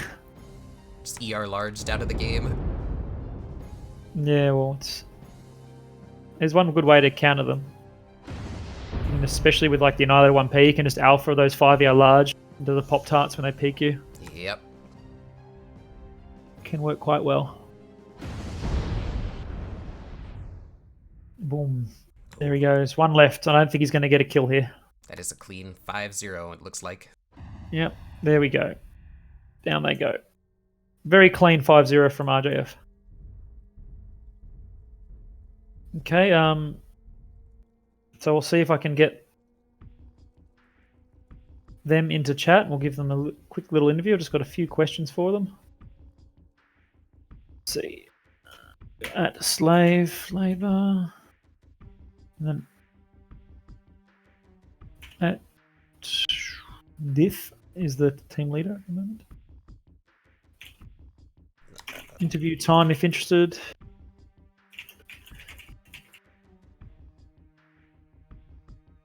So come into waiting for interviews, MWO. And Zebra's with that Wolfhound only doing 47 damage. Taking a lot of damage, trying to get that cap point. Nice spread of damage again, but just in RJF, just looking more solid in that. And having the easier side, I suppose, just makes it can make a big difference.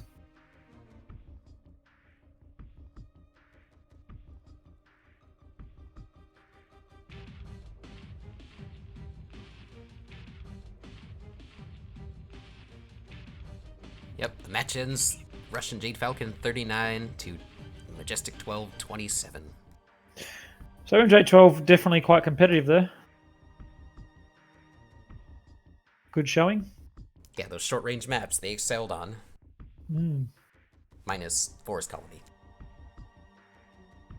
Well, Forest Colony is not really short range when you have that much tonnage.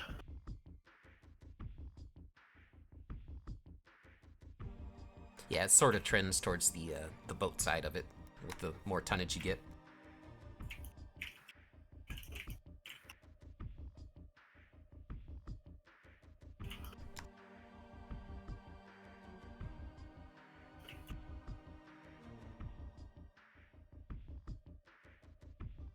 Okay, so I think MJ12 are going to send someone.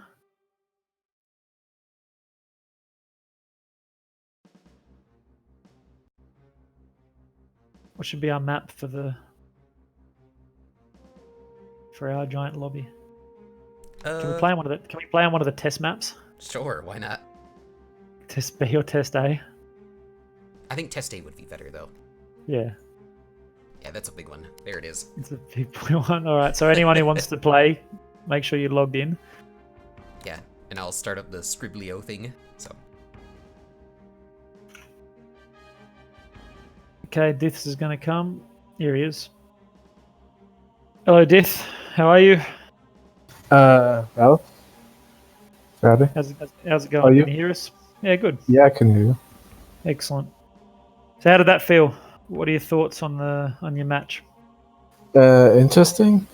I mean, I kind of expected worse in the beginning, but we won 2 tops. That's pretty good. Yeah, the points end up being pretty decently together. 39 to 27. You had a good chance if you could have won that last one to win the whole thing. Yeah, that's a bit miscommunication on what to do. On what to do, you had a bit of comms difficulties, did you? Yeah. Yeah, that happens. Well, great time to do it with being the exhibition match. Yeah, indeed. We can learn from it. Yeah. What are your thoughts on the? We're getting a Scribblio done, are we, Bear? Yes. Bear's main focus. Soon. What are your thoughts on the format overall of the tournament? You like it? You think there's anything we could improve or change? I mean, we still have a while until the actual tournament starts. No, it's actually fine.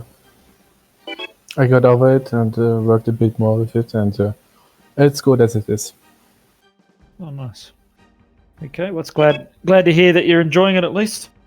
I'm not sure if slave labor is going to come around, but we're going to get started with some Scribblio. So, thanks for coming for the quick chat, Diff, Thank you too. and we'll see you in time. Oh, here's slave labor now. We'll get him in. Hey, slave labor, how are you? Hello. So, how did you find those matches?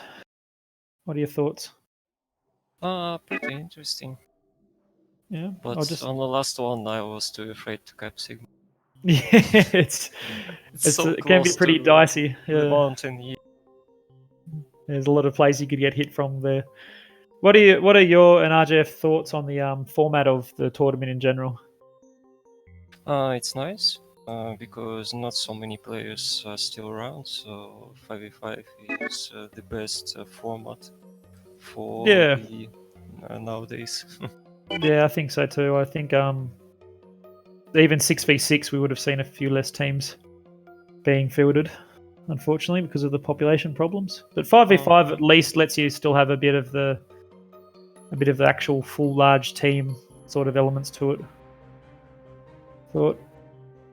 Yeah, the What format was- is very interesting. I definitely recommend every player to participate. Yeah, nice. Thanks. So I had one question for you. Why did you push on Solaris City? Why was the call made to push? Because he could have. I felt you could have just sit there. I'm not that experienced dropcom as Polkadot, for example. I just saw red squares and decided to push for no reason. We should have stayed and kept theta. Okay, just a simple mistake. Well, that's that good to was do now in the exhibition matches mistake. for the real ones. It was pretty close now, and probably still a better idea because we had more alpha heavy builds instead of DPS. That Victor was hilarious. I want to rewatch that. Yeah, he farmed a lot sitting back there in that brawling Victor. Oh, thanks, boys, both of you for coming. Just keep the interview nice, short, and sweet. We're going to do now a Scribblio that I think Bear Claw's almost done, and then we're going to have some people to come in to play a mess around lobby, and then we'll have our next match coming up. Thank you, boys. Move them out. How we going, Bear? Well, the Scribblio is up. I don't know what the fuck they're drawing.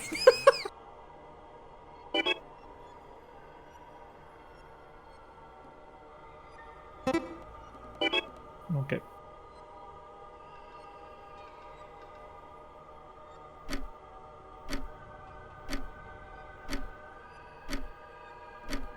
You there, Bearclaw? Yeah, I'm here. Can you hear me? Yeah, I just moved out of for a second.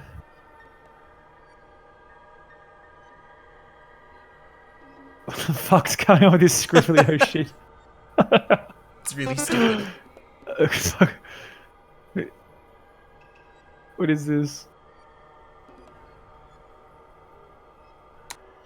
Yeah, it's KFC, yeah. Of course.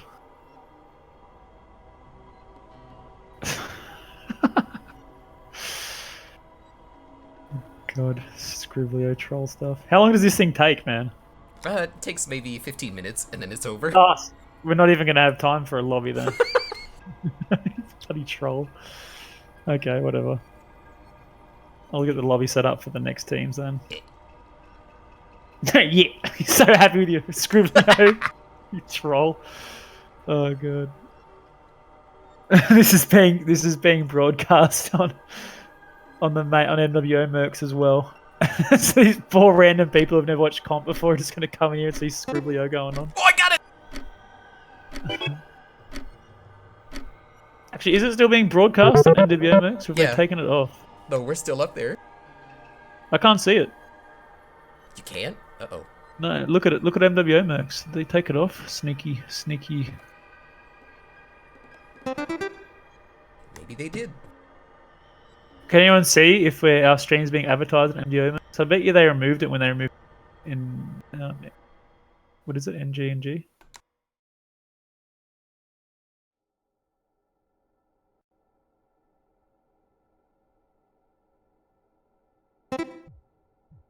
Riveting gameplay. Better content MWO.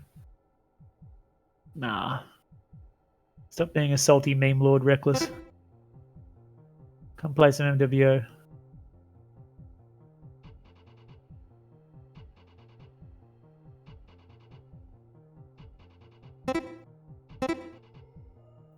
What the fuck? What's going on with this thing? Oh god. Okay, what week are we doing for the next?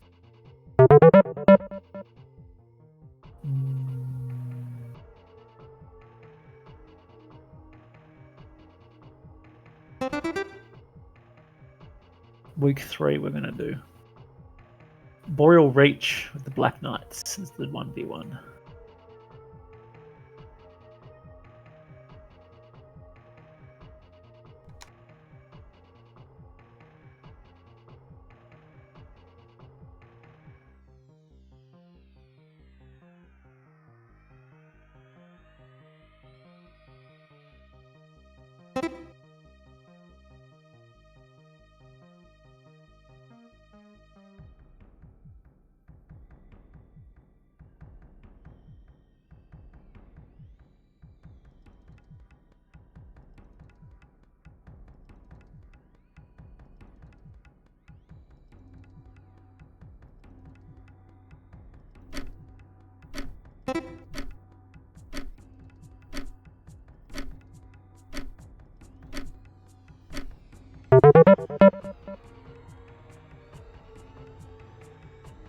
Oh my gosh, this Scriblio is hilarious.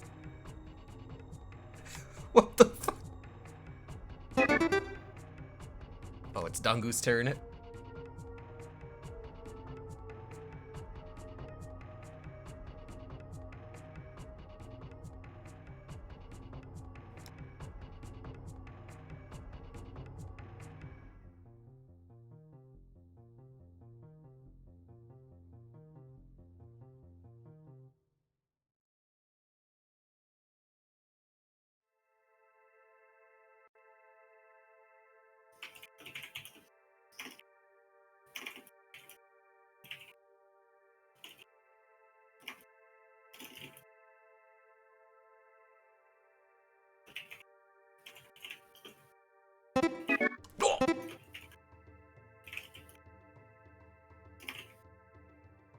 Well, this kind of sucks. We only have like 8 people in here. Damn. I was hoping for more.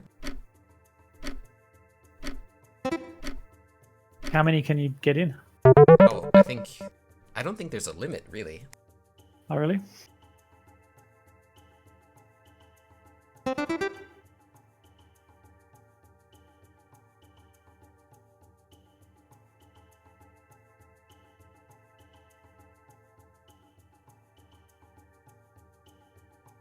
Slippery.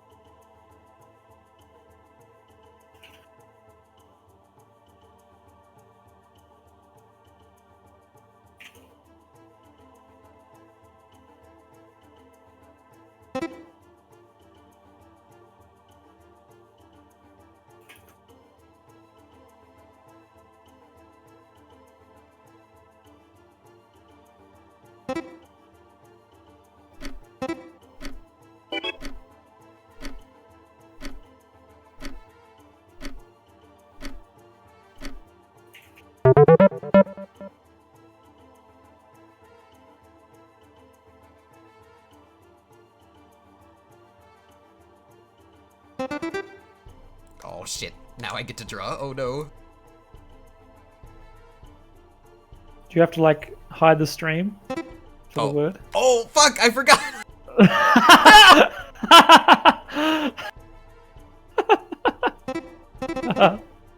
God damn it! No!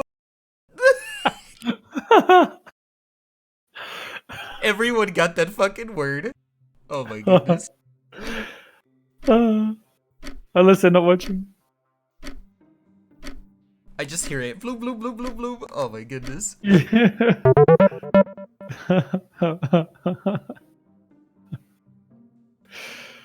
Damn it, Bear.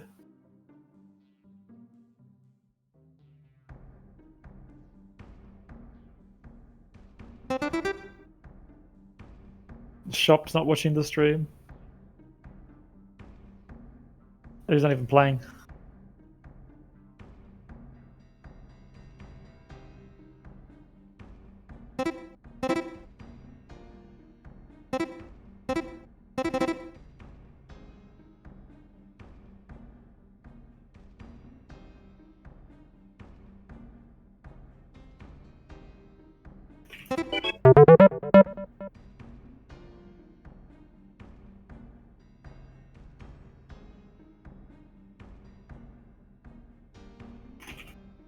I guess I'll give free points every time I use my thing.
Okay. I'm gonna send out the invites to people in about 7 or so minutes.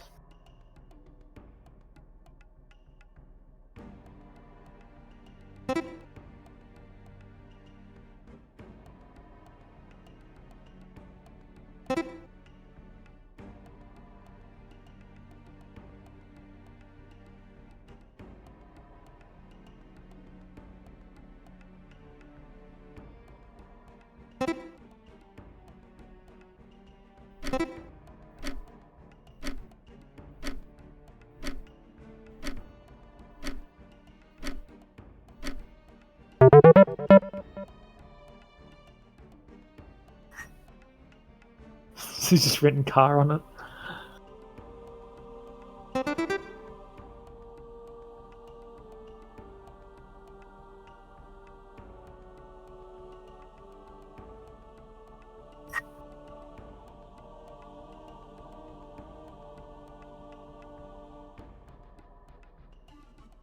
Uncle Russ is choosing a word. It's like,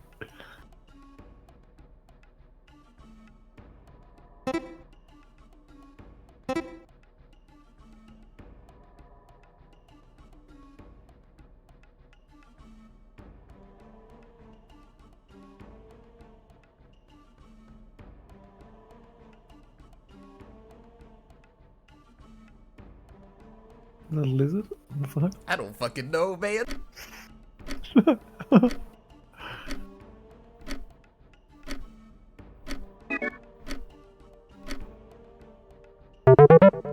Oh, Gecko? reptile. Reptile?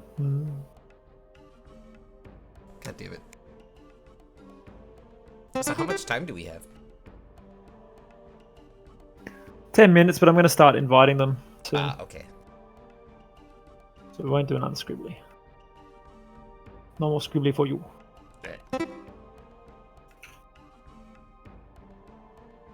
How much have we got to go anyway?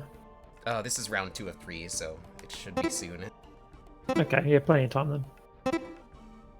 We'll get that one done and then we'll...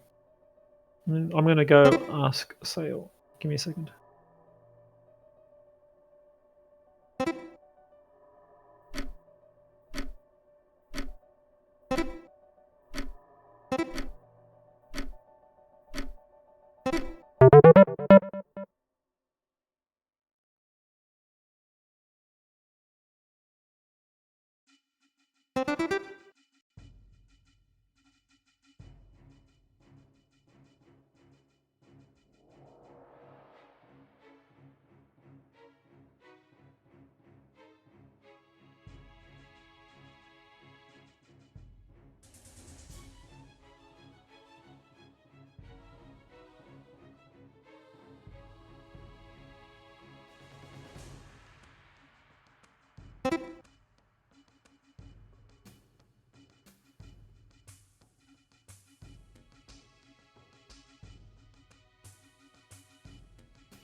Alright, we may have to cut the Scriblio early. It's taking too long.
Oh, shit!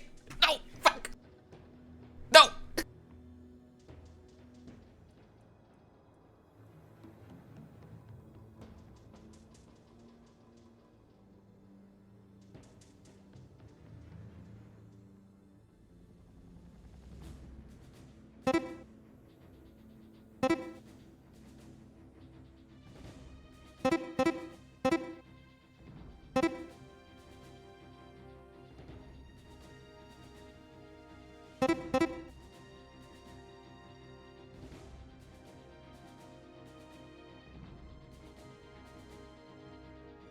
Okay, scribbly all done. Yeah, we'll have to cut it early. It was at round 2. Ah.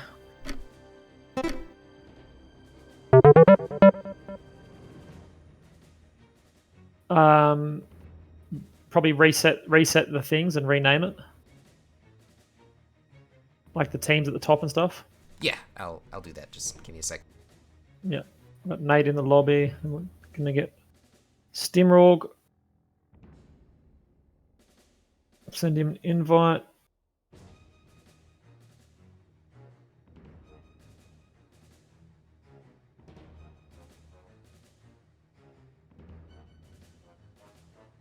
It looks like Nutty Rat and Moady both host us as well. Did we miss that? I think we did. Thank you for those two. Sorry we missed it. This will be week 3, so the maps are going to be Boreal Reach for the 1v1. It's a Laser Vomit Black Knight from Data. Then we're going to have, for the 5v5 drops, it starts with Polar Highlands as the first drop. Wait. Frozen City Classic Knight. What's the other Terra team name? Firma. Tourmaline Desert and River City. I will get you the other team name. Just give me a second. Yeah. Like, what the fuck? Participants list. It's peace through something. Peace through power. That's right. Yeah. Peace through power. PTP. Steamroll will be here soon. They couldn't have just put Nod. I mean, I would have gotten that one, but all right. That can be like their tag. Could be Nod. Peace through power. Yeah, there we go. I fixed it for him. That works. Sounds better than PTP anyway. Yoop. Peace through power. Why is peace through power all in lower? Comms are posted all in caps. Let me fix that. What are you doing? Oh, I might have another code here, which I'll put in the chat. Let's see if this code works. Oop. New code. Stimrog is here.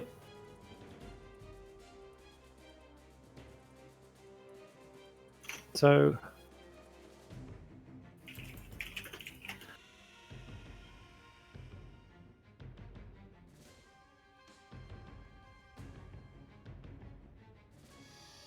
we're ready to go. Are you ready with the stream? Yes. There? Ready. Okay, let's launch this. So this is the 1v1. Nod, Peace Through Power versus CSPS, Comstar Postal Services. This is the 1v1. See who gets their special bonus point and more importantly chooses the side that they want for their next maps. This is a Laser Vomit Black Knight with an XL engine that's been made by Data from JGX. It's played in Boreal Reach. Let's see how it goes. Nate versus Stimrog. So I'm spectating Nate. Yep, there he is.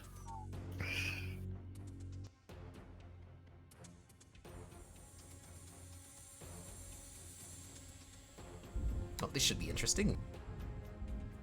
Yeah, I wonder if they'll go CT or side torso. The Black Knight CT is quite large.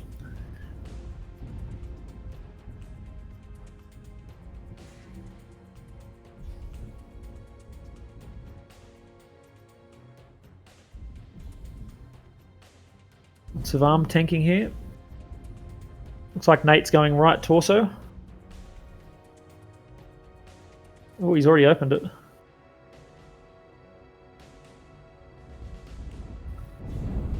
Nope, faked him out.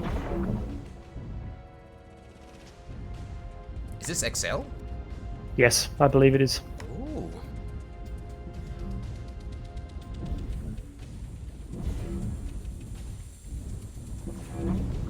Oh, almost are got that facing rear me. torso.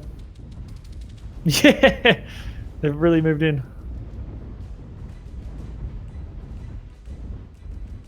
Simrog's doing a good job of tanking here. If I was Nate, I'd just be chain firing him. Right? Oof.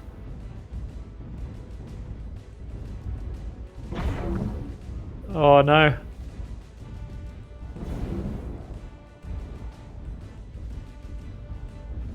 Nate with the big boy throws. Oh, wow. That was close. There it goes.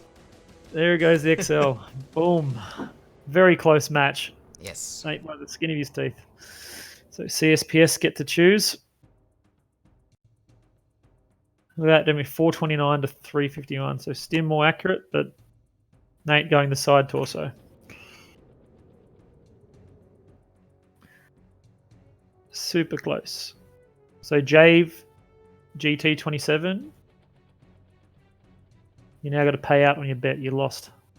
Said he was betting on Yikes. Stim. Mate, pay up. Cough it up. Alright, well, there it is. Here's the starter. 2 points. Okay. 1. So the first map, if you can get the map up, not that it will matter too much, it's going to be Polar Highlands. Drop 1.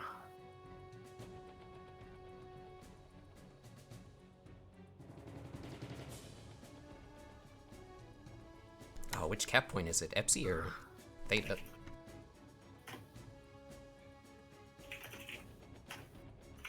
Theta. Okay. Let me see on the map. Yeah, Theta. Epsi's much closer to Team 1.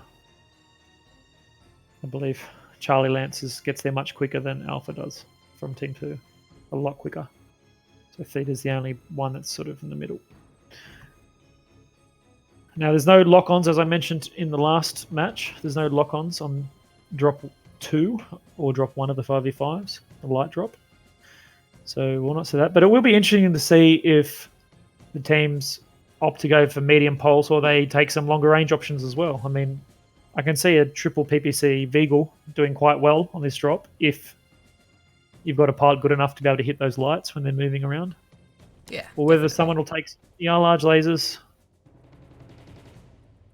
Take a Julia large laser Incubus, for instance, with the very high mounts and some backup weapons. Yeah, that might be interesting now that it doesn't have to trade against assaults. Yeah, exactly.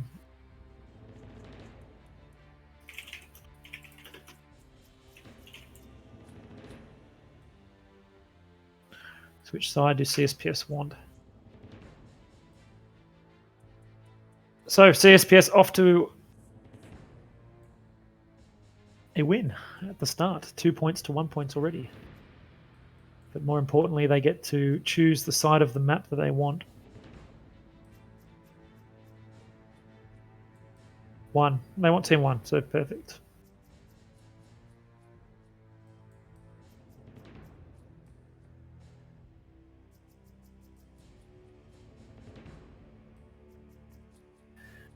Okay, waiting for Mr. Stimrog to log back in. We've got Nate, St. Pauli, Ghost Paladin, Poltergoost, and Near Solon in the lobby.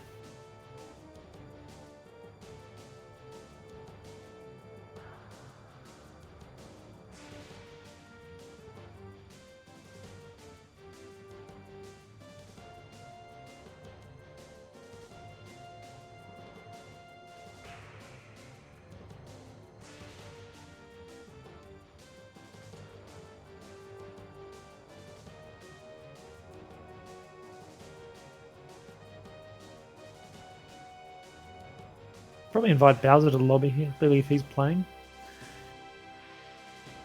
And he can start inviting some people.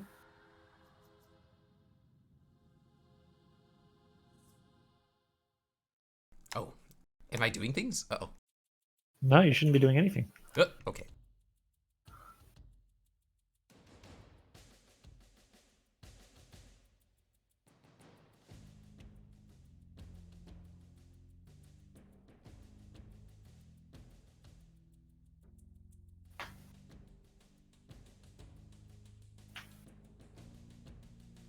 Yep, Bowser's in the lobby.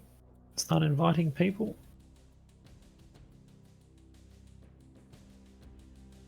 Stimrog's here as well. Invite him. We'll get their team in. We'll get the Nod boys in.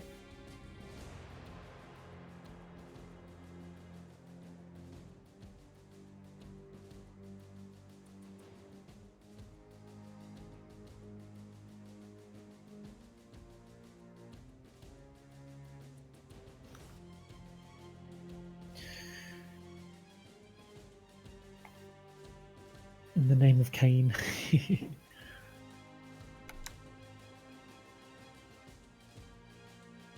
There we go. Bowser and Stimrog in, and they can invite the rest of their team.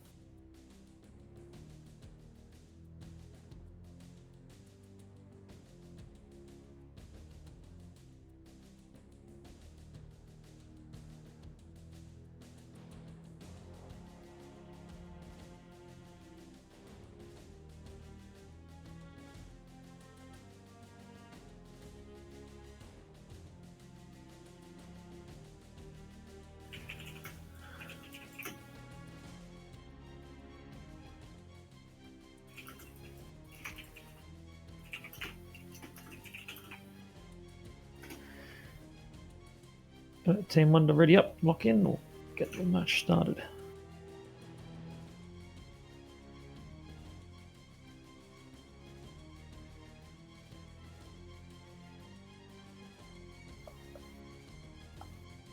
Yeah, that's right, Dave. It's 5v5 and only one cap. Only theta. This drop's a light drop. So 4 lights and 1 medium.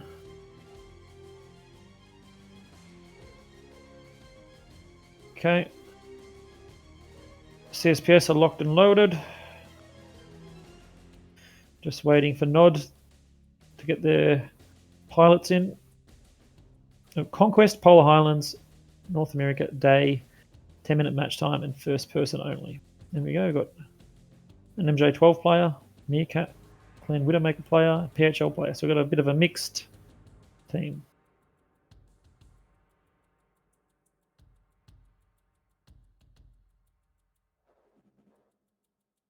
The pistol.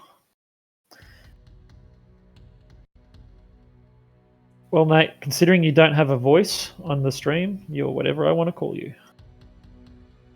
Bad luck. That's, yeah, Bearclaw did that. Bearclaw, can you fix the title?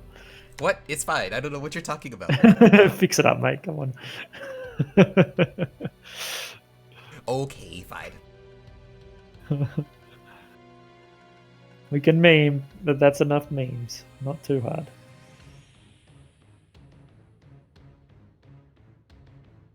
All right. Somebody take a picture of that. Coopstar Postal Service. Fucking bear. You troll. Come on. Okay, I fixed it. Bad bear.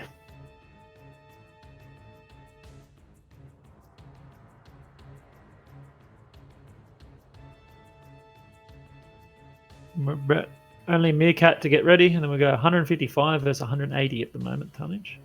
There we go. We're going to launch. You ready, Bear? Yeah. Cool. Conquest, Polar Highlands, North America, day, 10-minute match, first person only, no. I think we're good to go.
Okay, let's see.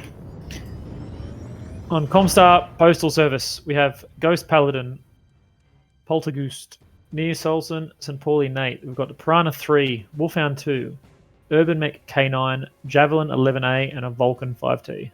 What do we have on the other side there? Alright, so for the other side, we've got a Black Lantern Prime, a Jenner 2C, a Commando, Death Knell. Oh, wait, we got a heat bug. Oh, fuck. Reverse heat bug, what?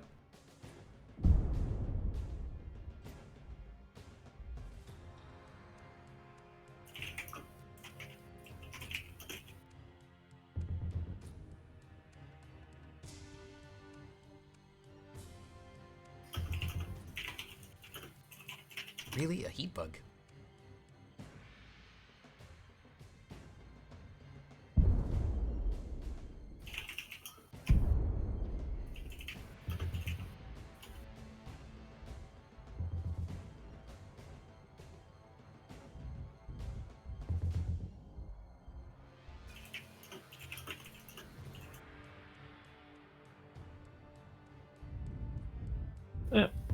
Oops. Heat bug. So yes, we have the same rules we have in Championship Series for the finals. If there's a heat bug presence, then you can re-drop the drop at the start, provided a mech hasn't been destroyed, which shouldn't happen for most parts. You should have a little bit of a test of your weapons. Meerkat's got to overheat himself.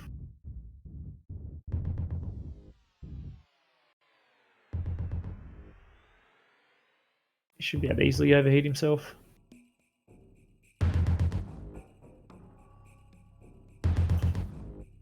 Artillery strike. Heat level critical.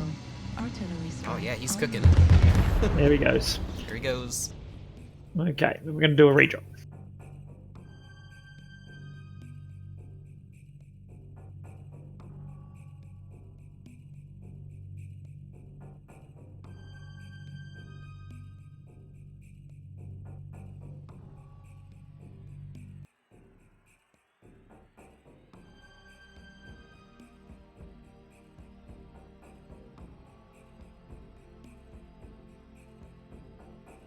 Isn't Polycat a female player? I believe Polycat's a female player. I'm not 100% sure. Not that it would matter anyway.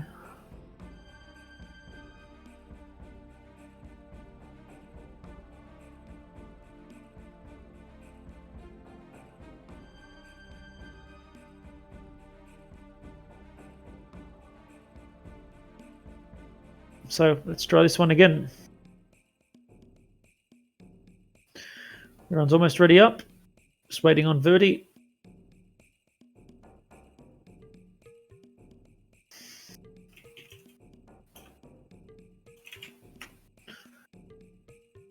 And we're going to drop. There we go.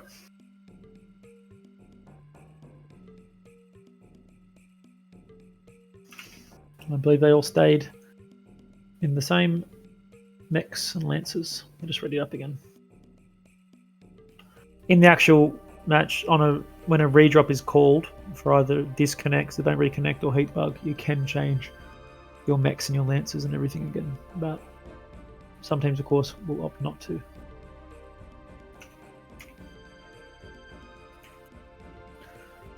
Okay.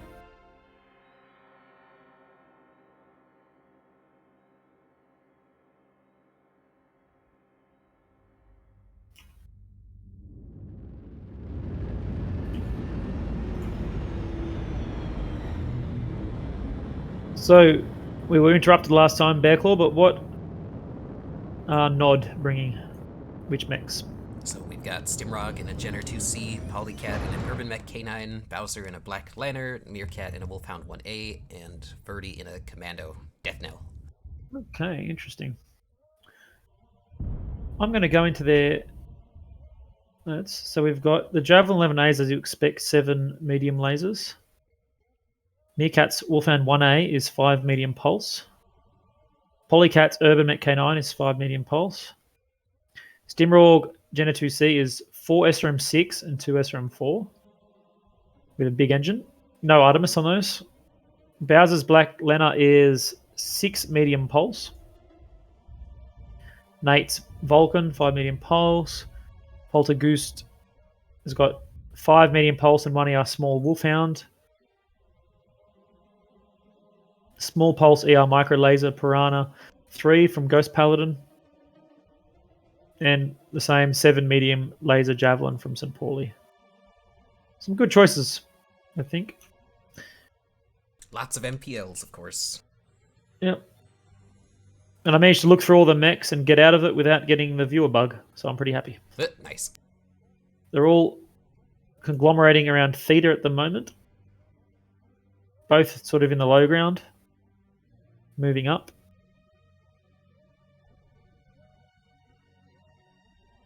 I missed the commando. I presume it's MPLs. It has to be. It's this hero. Yeah, I'd it'd be imagine. four. It'd be 4 MPLs. I don't imagine it being anything else. Yeah, I'm in there. It's 4 MPLs. So it looks like CSPS at the moment are hiding, moving around. I presume Nod will take Theta and just sit on it. That'll make Comstar have to push them. They're sticking together pretty well at the moment.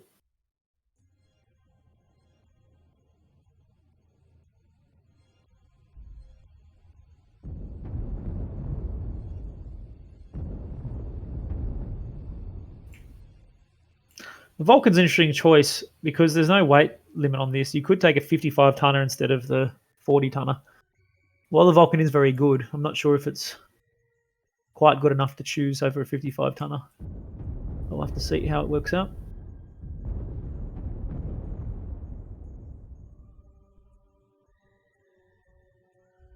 Got some UAVs up from Nod. We've got a strike as well. I wonder if that strike will hit anyone. Looks like they might get out of the way. Here they go out of the way. Ooh, strike pushing Nod off, making them back up. Stimrod coming in the backsides. Uh-oh. Oh, bang. There he goes. Oh, and again? Is he going to get it again? It looks like it. Oh, he didn't kill him though. How did it not kill him? Wow, there you go. I mean, that sort of thing, and Ghost Paladin's legged. That sort of thing could just seal the deal right there, can't it? Meerkat going down for Nod. 3 mechs now down. 1 being insta-killed by Stimrog.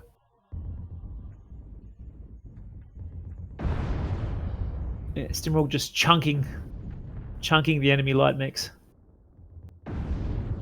Boom. Oh, yikes. Nasty.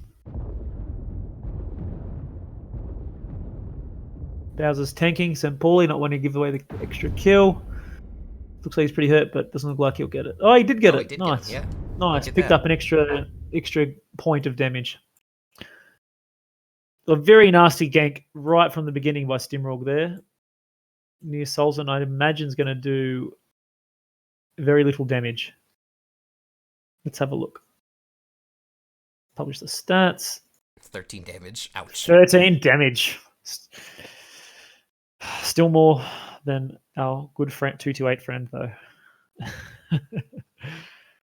three of them double D'ing. Meerkat getting focused out and double D'ing as well. Stimrog, of course, getting 3 kills, doing very strong performance in that Jenna. That's a blast from the past, that build, the old Jenna 2C backsplit. Good old Pew Smash.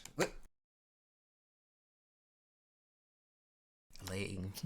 St. Pauli doing the best for CSPS with 1 kill and 280 damage. And he's a javelin. I was expecting maybe to see at least 1 long range mech.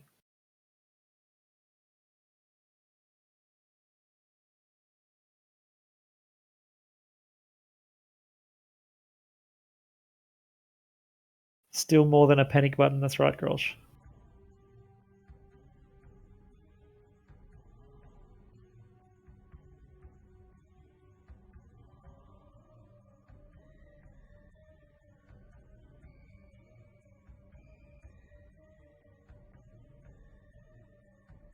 Okay, we're going to switch the teams.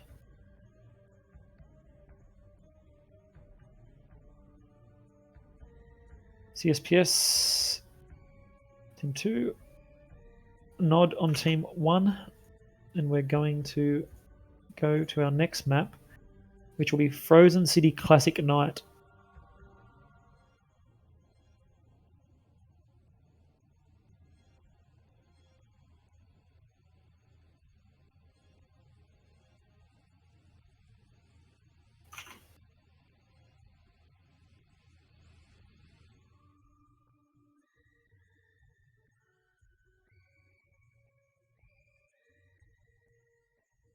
Well, let's see.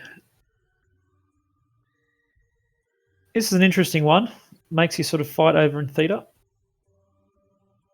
There are 2 short paths, low ground paths, sort of going through. But Team 1 could be described as having a slight advantage because it is a little bit easier to sort of move up here and take this area, I think. above the theta cap. Both teams get there relatively the same time. Team 2 does have the ability to go out here, but there is very little cover out there. So if Team 1 brings some Pop-Tarts and Pop-Tarts from City, there's not much they're going to be able to do.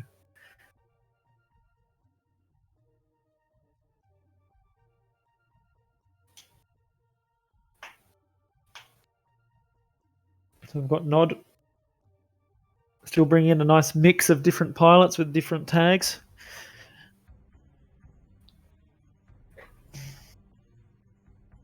CSPS with their Nate, Dansai, on full CSPS tag team now.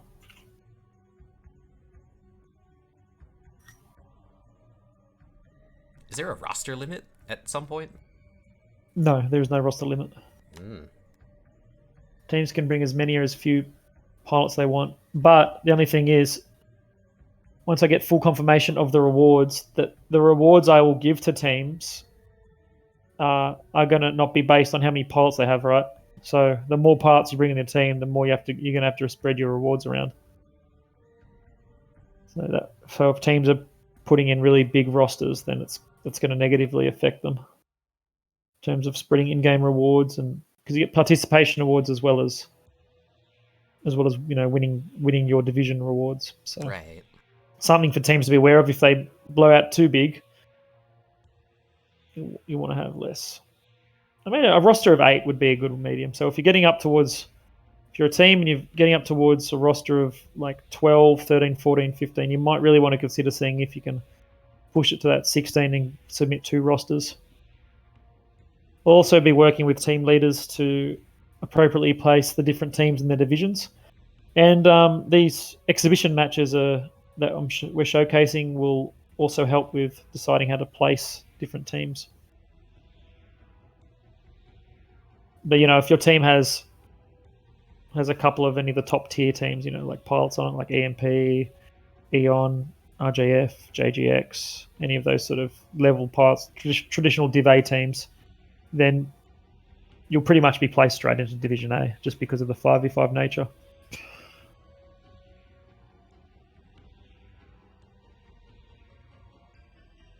Very exciting.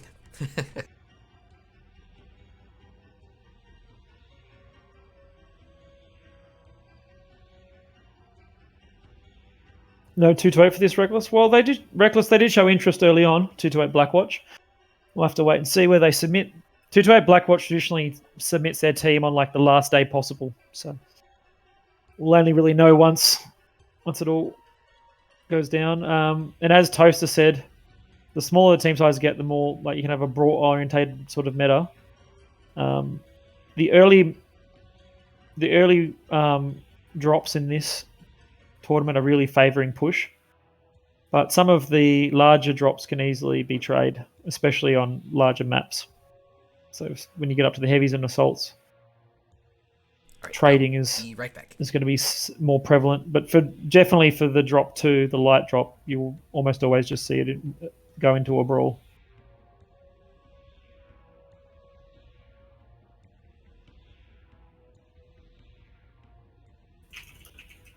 Let's keep moving. Ready up and lock. Nod. Let's keep going.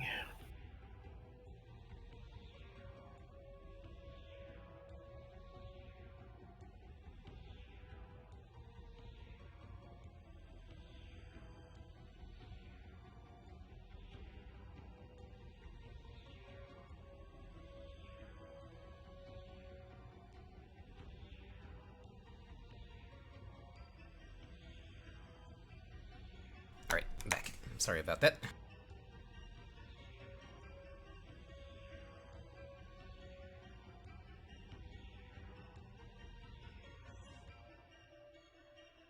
Been very quiet today, Beckle. Not much to say, mate. I don't know. Not much to talk about. Nothing's going on. Well, generally, you're meant to fill the space with intelligent conversation about the previous drop. Oh. Oh. Is that so?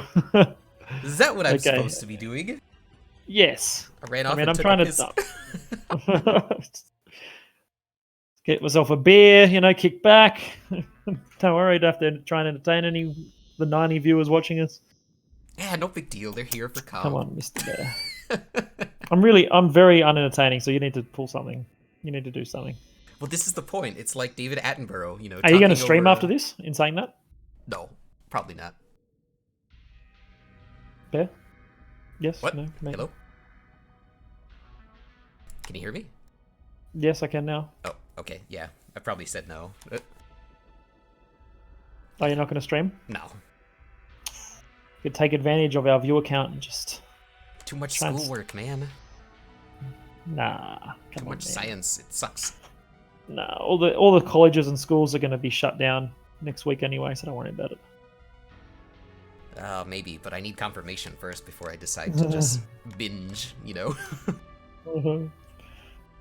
Yeah, imagine you just put your balls in that basket. Nah, school won't be on. It's just still on. No. Yeah, and then All there's right. a Tez. Fuck. Let's have a look. CSPS, Quick Draw RV4, Assassin 21, Dervish Hero, Kintaro 18, Wolverine 7K. The push boys are here again, and looks like they're going to cut through rather than go down towards Theta. On Nod side, we have Summoner, Veagle, Nova, Dervish, and Griffin.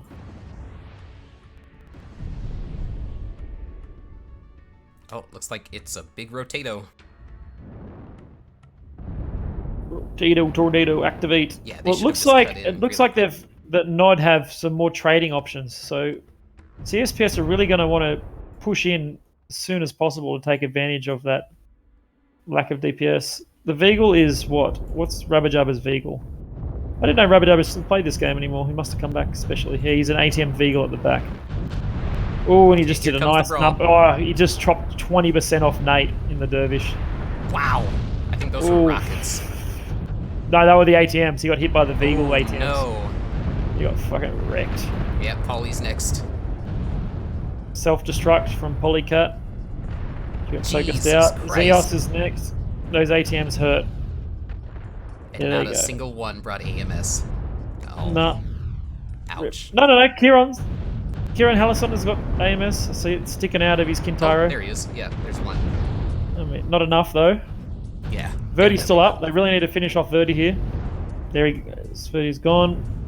Zeos looks like he's next in the chopping block. So it's pretty even so far. Some very fresh pilots and some very injured ones. They're focusing out Zeos in that Nova hero. There he goes. Now they just have to close. That's it. They really have to close on Rabajabba. Can't let him keep farming them. Looks like looks they've like he's dropped closed off. and they've gone. Yep. He has. He's fallen. So just ignore him now. Oh no! I think he was just out of range with that. Dionside's fallen down with Bowser. Dionside's still trying to tank, trying to finish off. Rabajabba's pushing out to try and get some distance. Looks like Still Bowser's go either late. way. There we go. Rabajabba destroyed Dionside. Could go either way still. Nah. Now they just got to get on top of Rabajabba. Oof. Those ATMs are spicy. Look at him go. Yeah, they've got to go quick. He's hot. He's heat capped. He's cooking himself. Nah, he's missed it. He stuffed up. Oh, he's going to go for the kill on the assassin. No, looks like And he he missed can't it. get it. Nah, he tried. Yikes. Strong push there. Yep. Those He's ATMs rocket look launcher. good. AMS, 4SRM6 Artemis, rocket launcher 10 Kintaro. Nice build there. And 4SRM6, no Artemis, Assassin 21 Ghost Paladin. You almost got him. That Rubber almost got the Assassin with that last volley. He's very open, injured on the left torso. Good push, good brawl. And yeah, I'm surprised too, Reckless, that Bowser didn't take the UAC summoner. I would have thought he would have done that over the peeps. Some big damage numbers there from both teams, but CSPS just etching out the win. 500 damage with their two remaining mechs alive. Mm. I think they just had, in that instance, they just had tankier mechs. I think that made the biggest difference. Yeah, They had the definitely. Kintaro 18, the Quick Draw. You know, they're very tanky mechs. Even the Assassin at 40 tons is very hard to deal with. Whereas the Nova, especially the Summon and the Vigo, are a little bit less tanky, I think, than those options. So I think that played a big part of the difference. Oh, it looks like teams are even on the scoreboard now. 15 to 15. Same thing happened last match too. Remember? It's the exact same. Yep. Nice close games. That's good to see. I mean, and also, obviously, Stimrog not one-hitting someone at the start of the brawl was very beneficial in this case to CSPS. Not having one of their pilots one hit. Right. Well, the ATMs did a number on someone. Yes, they did, but it was still not a one hit. It still wasn't. Right, he was still alive after. Still wasn't press the delete key instantly. Okay, now we're going to switch the mix.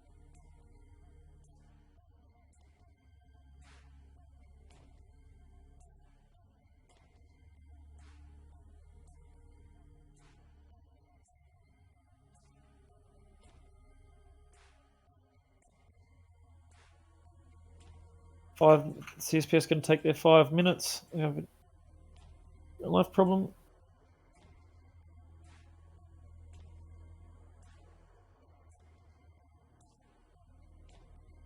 Now let's see.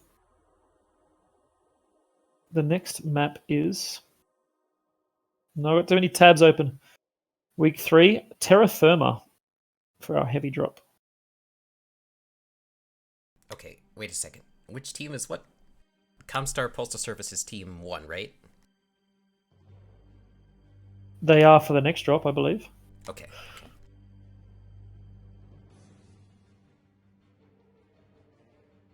Terra Firma.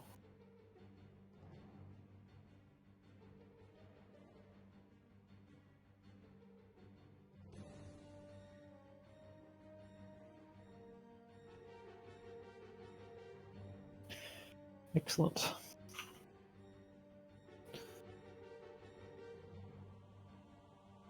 I mean, there wasn't much to say about that. That was just a straight up push. Again, good focus from either side. And like I said, I think the team that won in the end was the team that brought just more armor in that case. Tankier mechs made a big difference. Yep, better hitboxes. Jump jets.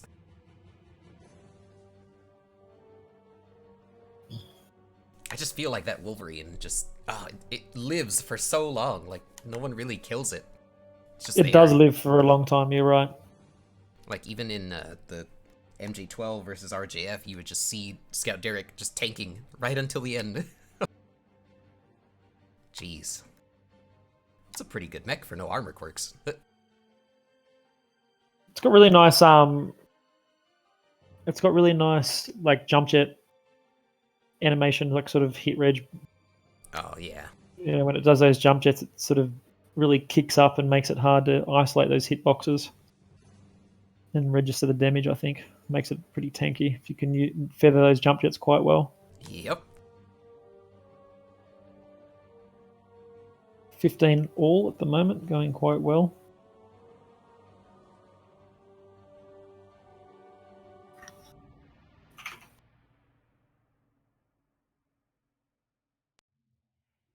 I have to figure out who we're going to raid as well. Let's have a look who's online. We finish this up in a while. Texan Scrub Lord is playing. Good comp pilot we could raid.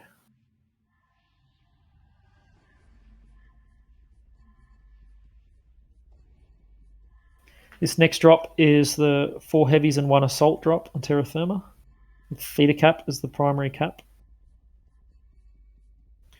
In the middle.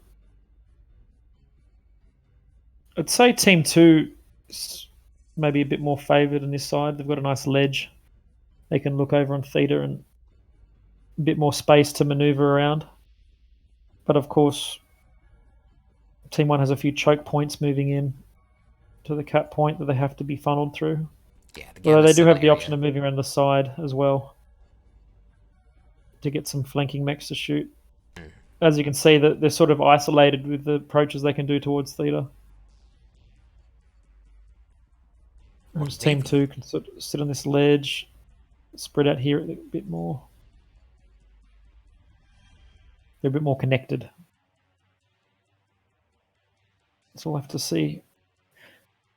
Wonder if we'll see another brawl push or if we will see something more tradey. You wouldn't take necessarily long range, I don't think, of this map, but AC2s or UACs can work quite well. Yeah, a mix of like brawl and mid range would be good. They're saying that your voice is low on the stream. What? Listen to it. Is it really that low? Can't be that bad. Okay, well, maybe it is. Jeez. Here, I'll try and fix it.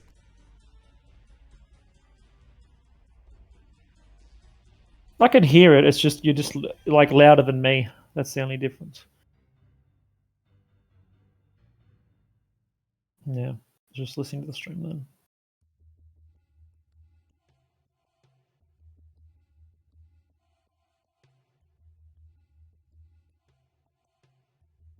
Alright, I guess I'll just crank the mic volume and see what happens. Blast people's ears. Yeah. I start yelling and it's just gone. Yeah.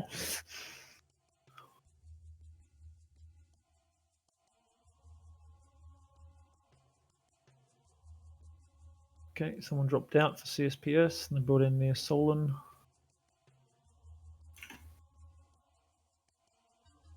Ready soon. Of course I'm fine, Jay. Kraz is always fine. There's never any doubt about that. Anyway, let's hurry up, CSPS, please. Oh, I'll take this time to get myself another glass of water. My first one's all drink. Alright, well, I guess I'll just sit here and talk to you guys. How's it going? Okay, so is it really that bad? Like, you guys can hear me, right? Like, okay, look, the microphone is right next to my face. I'm like a hand length away from my microphone. What are you guys talking about? Too low? What? What is this?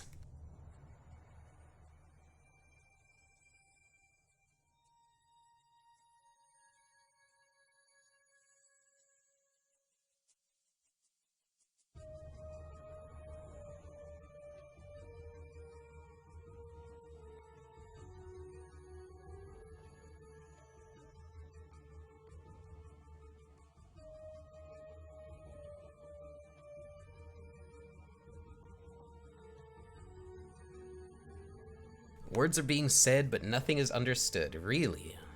Okay.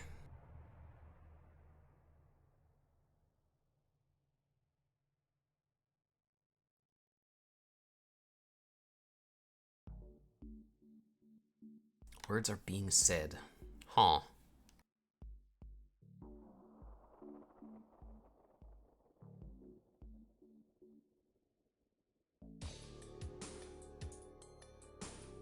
Okay.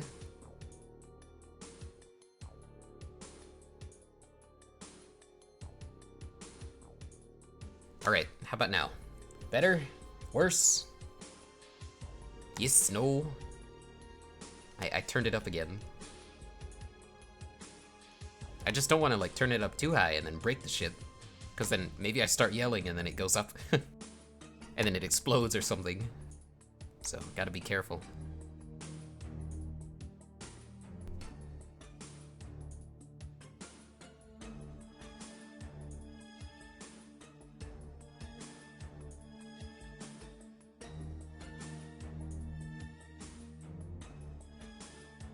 All right, looks like we're all locked and loaded to go. Kick it off. Yes, we are. 375 versus 375 tons. Oh, an even tonnage. Exciting.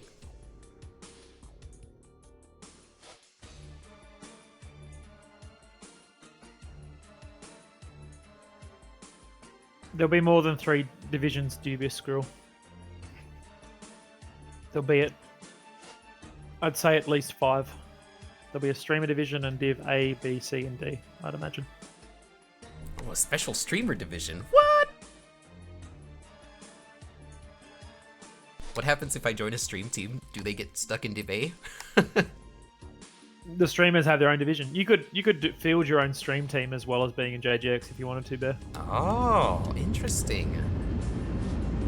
The streaming divisions more like, you know, lighthearted and bring your viewers in and have some fun type of thing. I designed the comp on purpose so, you know, streamers could just get pilots, and then, you know, you could just say, well, bring a medium or bring a heavy, rather than have to worry about tonnage and stuff like that. Right. It's part of the way it's part of the way I designed the comp, so it'd be easy for that sort of thing to occur. And then there'll be the prizes for the streamers will not be based on, like, you know, winning the division. It'll be more like participation, and then, you know, giving out rewards on the spot to your viewers. So hopefully PGI come through with those codes soon, so they're all ready to go in April. Oh, wouldn't that be fun? Yeah, I might have to give it a go. Yeah, I put the rule in the rules so a streamer can be like in a regular team and then also do their own streamer team. This map is good because you can't feel the heat bug. So anyway, back to the game. CSPS, Ghost Battleline in a Warhammer Black Widow, Dionsai in a Summoner, Near Solon in a Blood Asp, Kieran in a Grasshopper 5H, and St. Pauli in a Night Gaia C. What have we got on the other side on Nod? We've got a Quick Draw 4G that Bowser's piloting, a Warhammer Black Widow, a Nightgear A, a Cataphract Ilya Muromets, and an Annihilator 1A. Nice. And they're already starting to trade. Ooh, scary. I'm surprised that CSPS chose the Blood Asp over the Annihilator, honestly. Annihilator's a very strong choice. Maybe it was the high mounts that sold it. Yeah, I think it might have been just the high mounts for this particular map.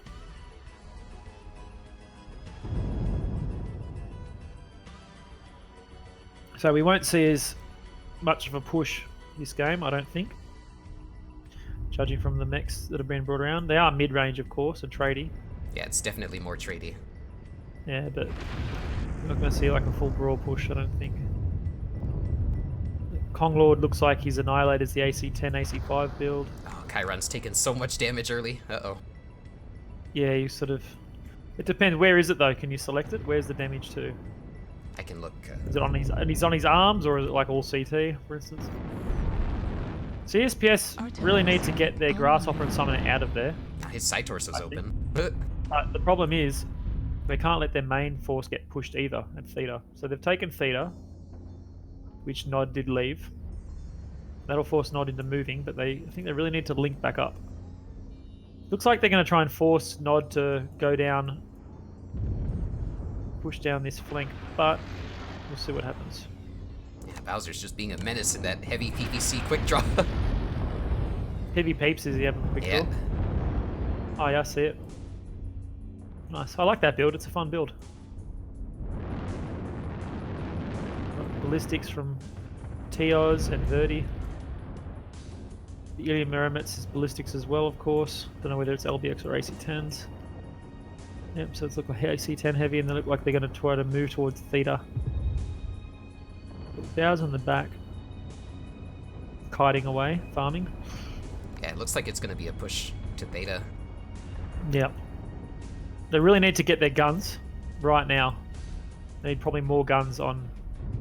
And he's looking the wrong way. He's looking for a flanking maneuver. So Paulie's got to be careful. He might just lose his mech here. Oh, here comes the push. I don't know if...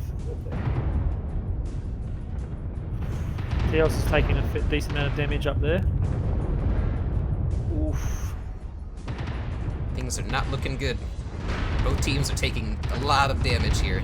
Yeah, so Paulie's trying his best to hide. He's getting focused out in the bottom there.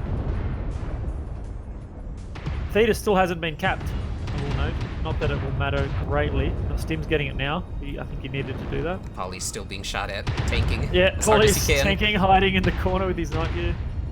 Yep. Both teams are moving arm around quite well. Looks like CSPS are a little bit... Oh, it's actually quite even. I don't know. There's a lot of 50% on Nod's side. Yep, the Annihilator's going pretty quick. Yep. There is Teos. One for one at the moment. Konglord, I think, next. He's going to have to be next. There he goes. Still pretty even either side. Yeah, it's 2-3 at the point. Bowser and Stim are still up. I don't know how damaged they are to their vital components. Theater's only just been captured now. So if they hold Theater, obviously, for the time, it will There's be... a strike. Here it comes. Will be nuts. Oof, is there? Where? On nearest alone. Hmm. Oh, didn't hurt anyone.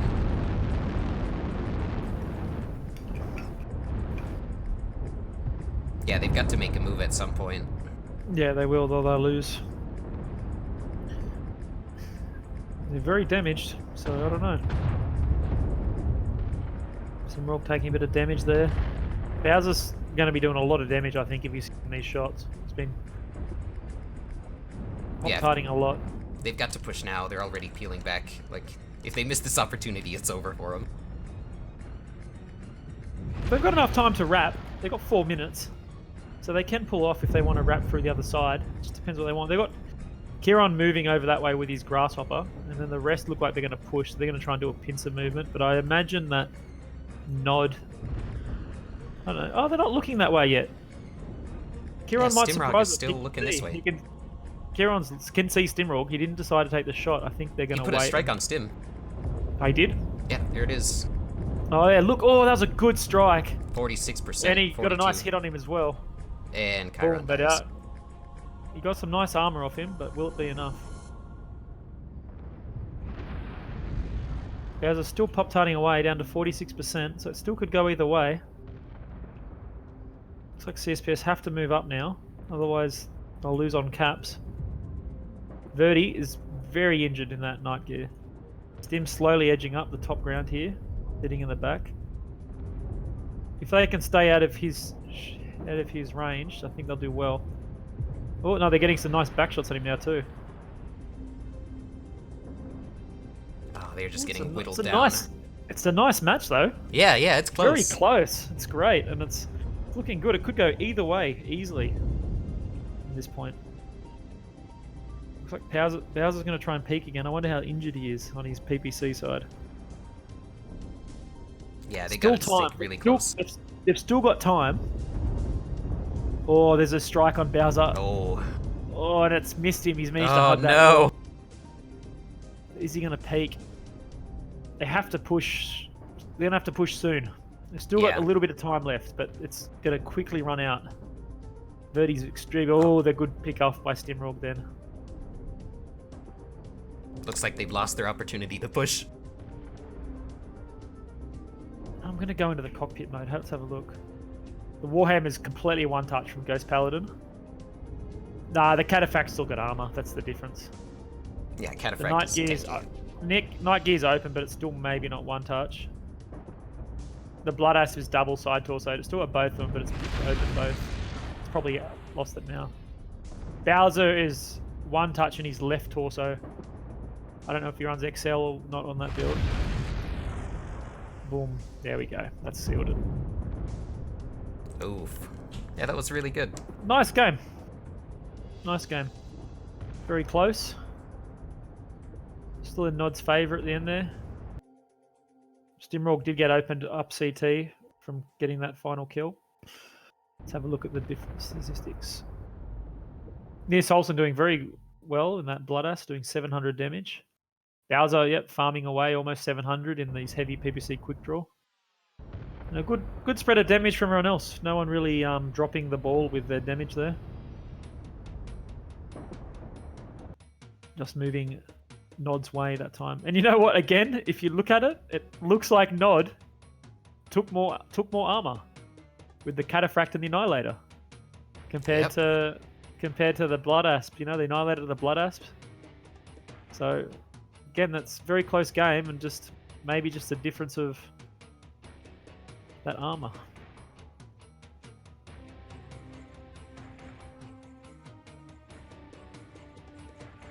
Three AC-10s, Dave, the Cataphract had. 3 regular AC-10s.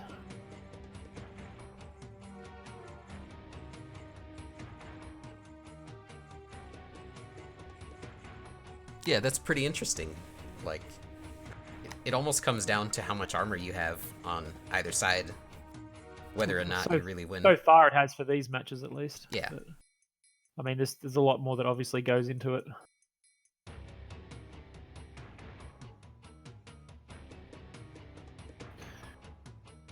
Some nice games though.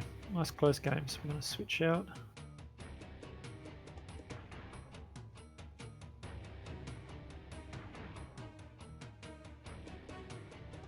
Switch out the teams. Move them up the top here. And we're going to get to the new map. The next map will be week 3, Tourmaline Desert, Kappa.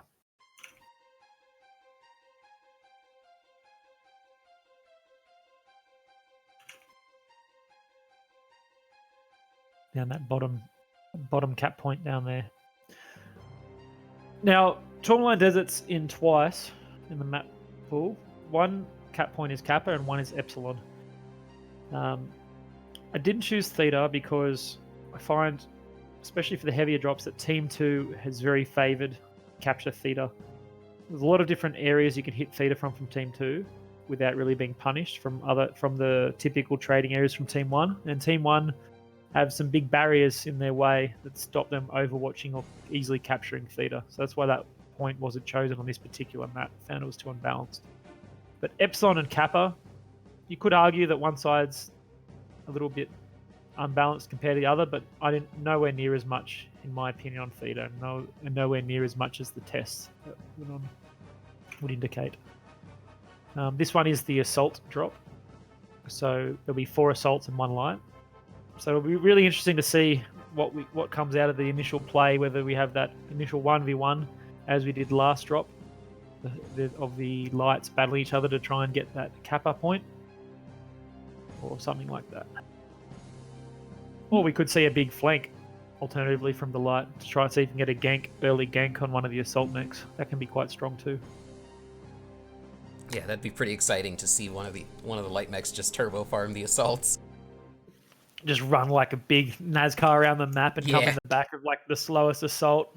Just delete a torso and run away. Yeah, just the laser vomit piranha with heavy smalls. Just take one side torso and then whoop, see you later. Yep. So in saying that, Becklaw, what sort of mechs would you expect to see on this map?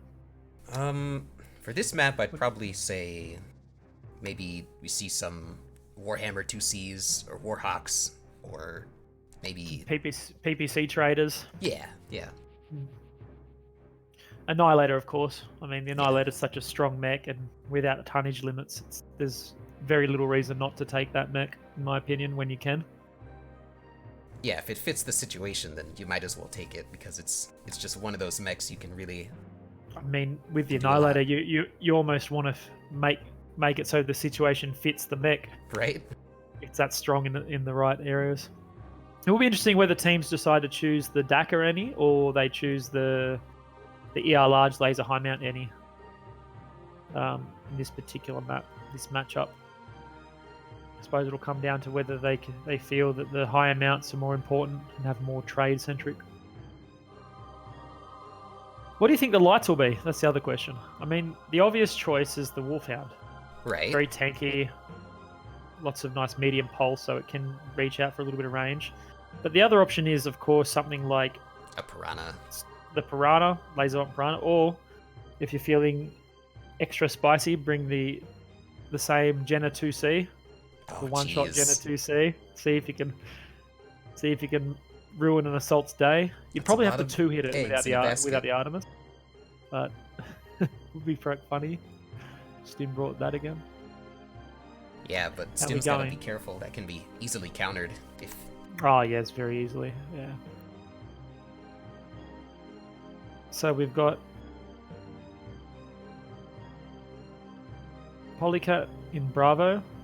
Polycat, I imagine, will be the light mech. I believe she normally pilots light mechs from memory. Stimrog, Bowser, Konglord, and Rabajabba all ready up in Charlie Lance. Your assault mechs. Then we've got the full Charlie stack from CSPS, and we're good to go. 415 tons from Nod versus 380 from CSPS. Whew, 35-ton difference. It's a big tonnage difference. I mean, if you take a Wolfhound and one takes a Piranha, that's 15 tons. There's still another 20 tons in there. Yeah. Have to see if what's been happening in the previous drops in this match holds true and the team with the more armor prevails. All I know is that somebody Kappa definitely with didn't bring an Spawn. Annihilator. Should be nice. It's, one thing I liked about this is that you get, in a few of the maps, not all of them, of course, in a few of them you get interesting areas to fight from that aren't usually fought around like with a large team or like more than 1 or 2 light mechs in comp. Usually Kappa won't, you will max have like a 2v2 with the light mechs or something on there, unless, of course, one of the teams is running a funny cap strat. But now the entire like battle with all the assaults will be held around Kappa. Yeah, Just make now it things get interesting. Let's see. On Nod side, we've got Stimrog in the Mauler MX-90. Polycat in the Jenna 2C. There you go. Fuck. Annihilator 1A for Konglord. Rabba Jabba in the King Crab. And Bowser in the Cyclops 11A. What have you got on Comstar Postal Services side? For CSPS, we have a Bloodass B, a Warhawk Prime, a Stalker 3FB, an Annie 1P, and a Flea from Poltergeist. Okay, the Flea's interesting. I wonder what he's planning to do with the Flea. I presumed it was going to be to early Kappa, which he's already done, and then just hold it. So what is Bowser in here? He's in MRMs, and are those Rack 2s? Please tell me they're Rack 2s. I think he's in an MRM Rack 2 Cyclops. Yep, triple Rack 2 MRM 40. Yeah. Oh, I think Stimrog's in 5 Ultra 5. Mauler. The 1A. Yeah, they are just walking straight in. Uh-oh. This is going to get The interesting. match screen is tiny. Fix the screen. Ah, fuck! I fixed it. Fix the screen, Bear. I fixed it. It's fine. Yep. Thank you. Yeah, we just got a message that Toaster jumped in. Yep. Thank you, Toaster and Navid and Co. who messaged me. So, it looks like Nod have really pushed up. Yeah, Bowser's got his Rax MRMs and he's just done a dirty one on Near, popping up there and blasting him. So there you go. You were asking if Rax were going to be seen, and they are. There it is. So we've got the Flea and the Jenna 2C is doing a good flank here, but Poltergeist has seen it. Yeah, the Flea's caught him. And he worked on it. I mean, the Flea unfortunately can be one hit by that Jenna. I'm going to go into the look. Yeah. Stimrog's got 3 rotary 2s and 2 ultra 5s on his Mauler. Donside's got a 5 ER large Annie. Konglord had 3 rotary 2s, dual ultra 10 Annie. He's currently getting farmed in it. Looks like he's going to go down. Oh, jeez, things are those not looking rotaries good. just absolutely destroyed Dionsai. They've ruined him. Double side torsoed in a matter of seconds. Oh, Polycat killed herself. She must have killed herself in that Jenna. Yeah, so rotary push build from Nod.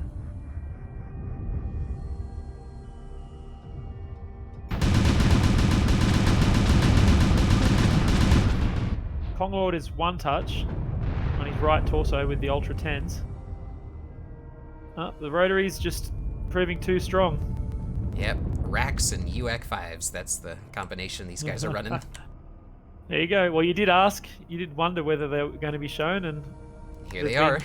they've been used quite well. Rotary 2s and Ultra 5s, most of their builds. Or Ultra 10s, of course, for the Annie. Konglord's hiding, so they don't give away that kill by the look of it. And they're looking around for that Flea.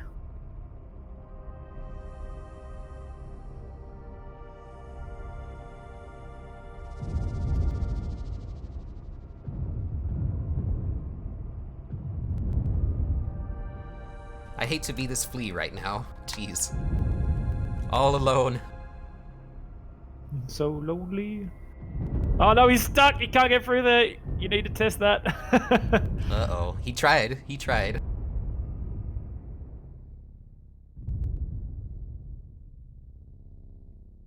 Honestly, the rotary. This is one thing the rotaries are bad for, trying to kill a Flea. Right. I mean, the Flea's got a lot of armor to chew through, but could potentially get 1 kill, especially if he manages to find Konglord, who I presume is shut down. Let's have a look. I would go, if you're not already, I would go into first person flee. I think that's the funnest viewpoint at the moment. Yep, here we are. He's still got all of his armor. Yeah. Still clinging away. He's got 5 minutes.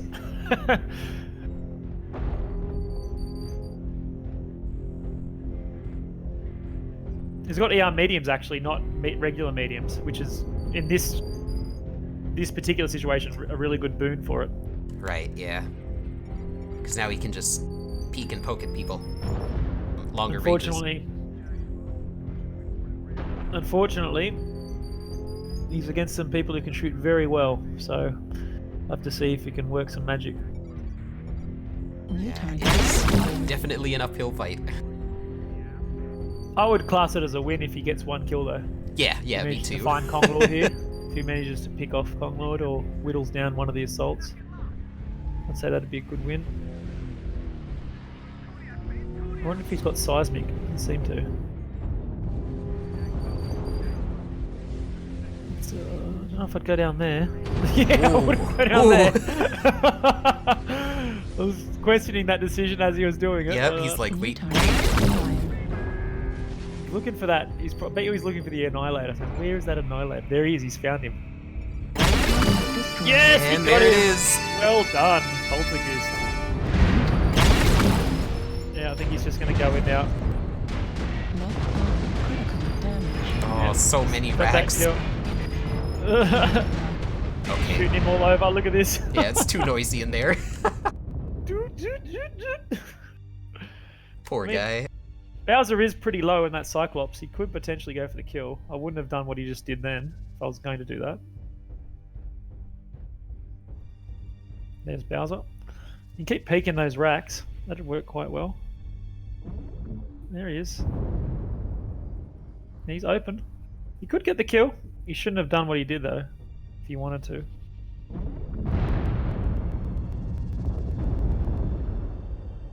Stay under him, stay under him. No, stay under him. Oh no. Can't. Oh, he could have. Oh, he's done. He should have hugged him. You got that extra kill, so I take that as a win in that situation for Poltergeist. In this particular drop, the rotary's proving to be too strong.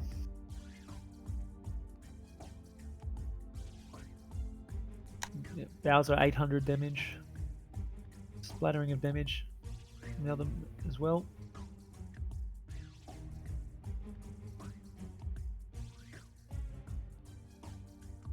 The push is just too strong. Rack push, man. That's exciting to see.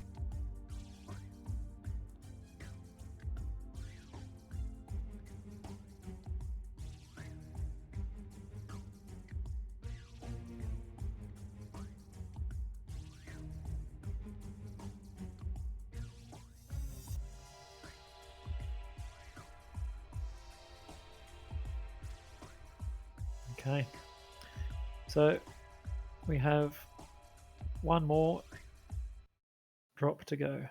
Yeah, I'm gonna step away for a second. Okay. One more drop, and that drop is going to be River City Theta. Let's get River City up.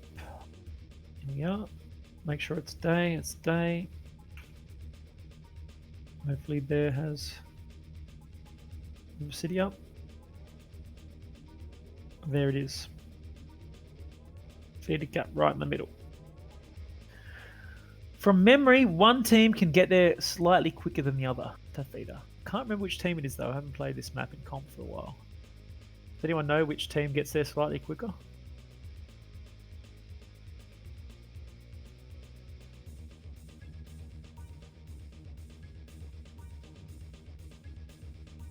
And the points heavily favouring Nod at the moment.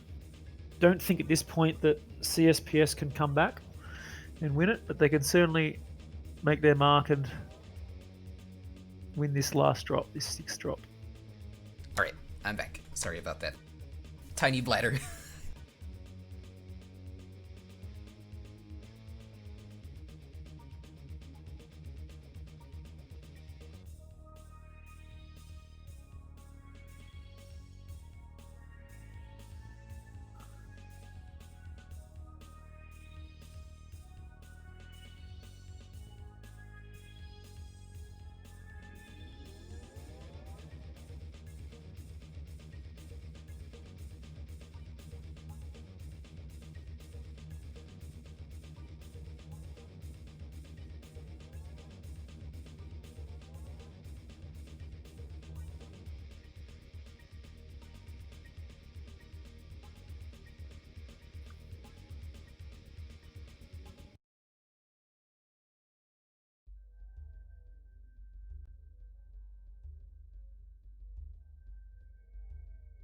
right. So now we're just waiting for teams to ready up and whatnot. Yep. Will we see push again? Will there be some trade? I think so far my favorite match, my favorite drop of all these exhibition matches was that Terra Therma drop. That was really, yeah.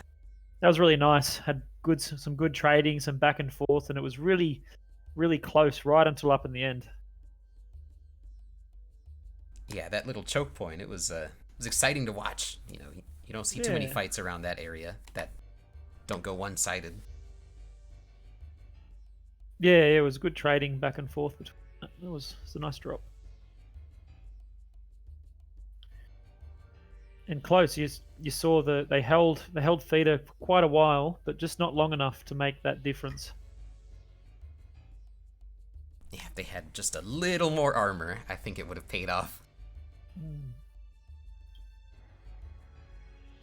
So this one, we've got the one mech of each weight class, and then the extra mech, which is usually probably going to be an assault, simply because of that factor.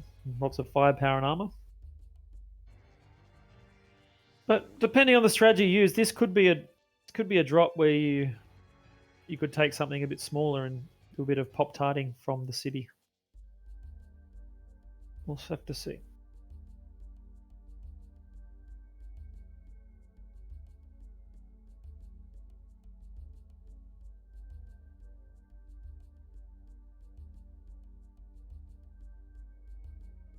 No song requests.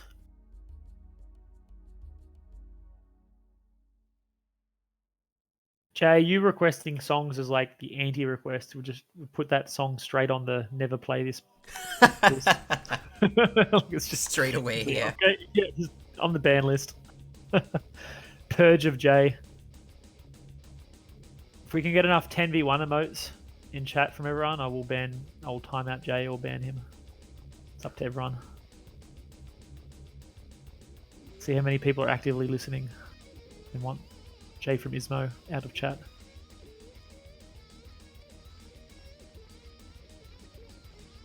He's on the chopping board. Free ban on Jay. Okay, how are we going in the game?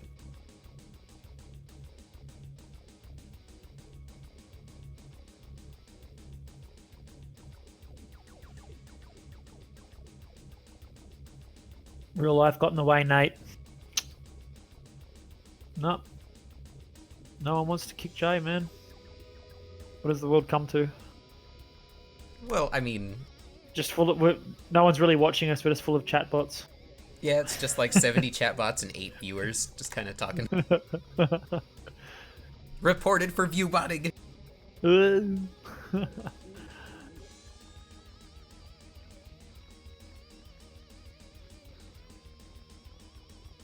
Should we play the song? I mean, I think we're gonna have enough time to play it. Play what song? The girls just want to have fun song. Fuck off, you're not playing that song. I will shut you straight down. Okay. Jay, you need to start streaming and then you can just play that song on repeat, okay?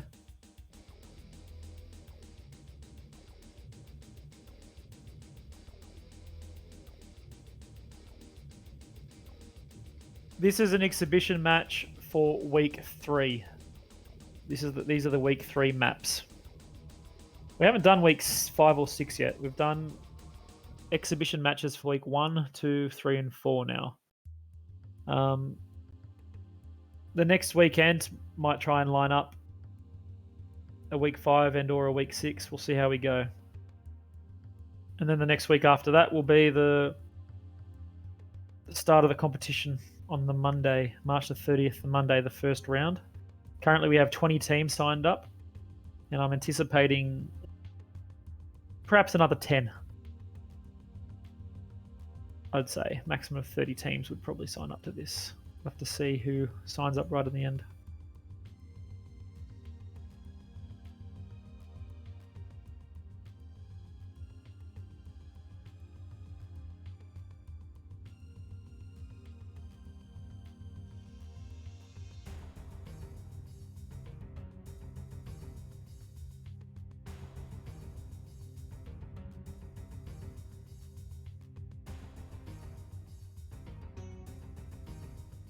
Just waiting on teams to get into the lobby. Yep. Talk about long search times. Gonna say that CSPS to ready up. Let's get this ball rolling.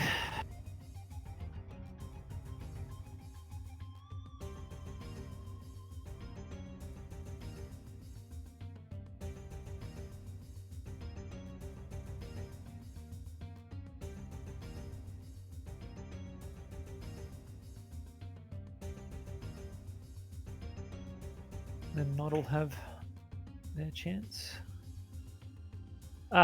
There's no more matches scheduled for this week, Pugstar. These are just some exhibition matches.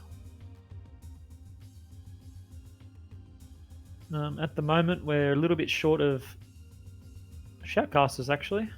So, if anyone's got experience streaming, might be a place for you to be a shoutcaster for the upcoming tournament.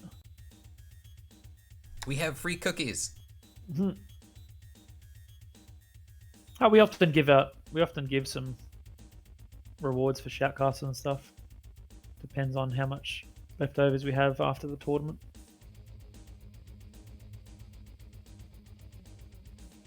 But I definitely wouldn't do it for the external rewards. Yeah.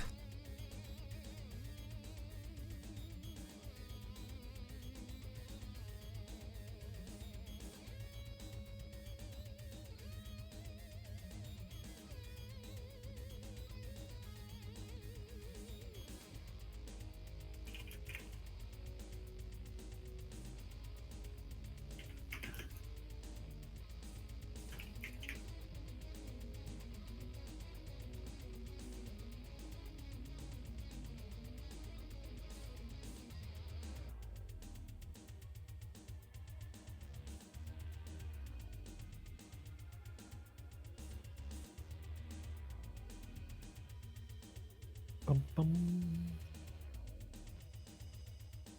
CSPS are ready, just waiting on Nod now.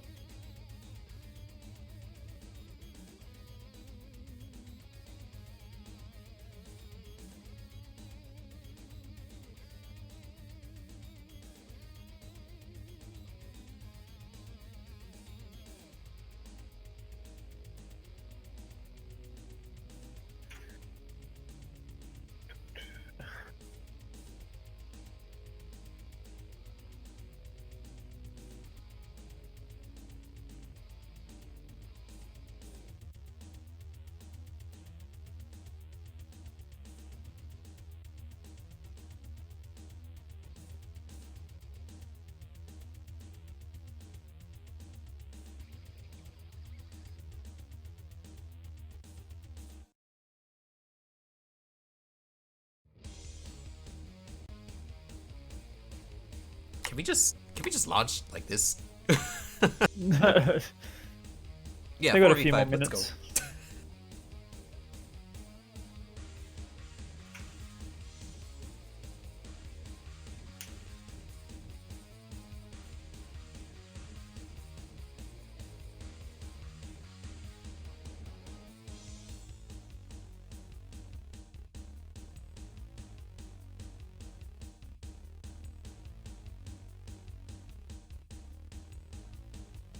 Gosh, it feels like I'm waiting for the shortest faction play match ever. I'm sorry to complain, but oh my goodness. I can't handle We're it. almost done. Get me out of here.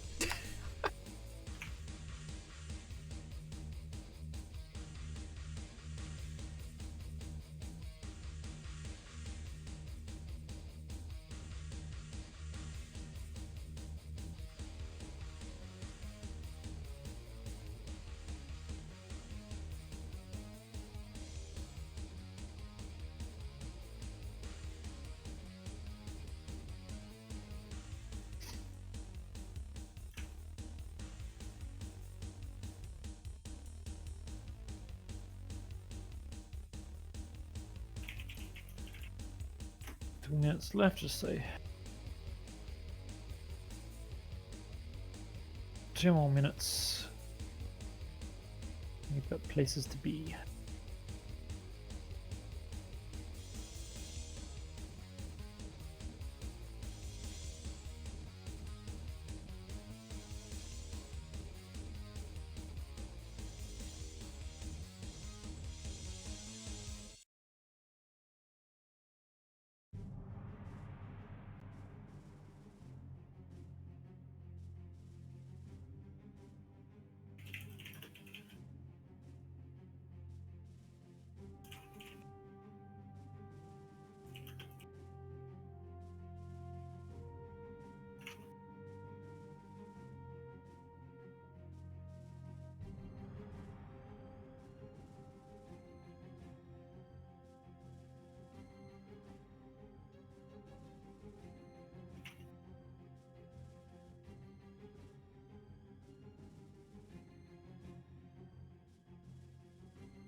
There we go.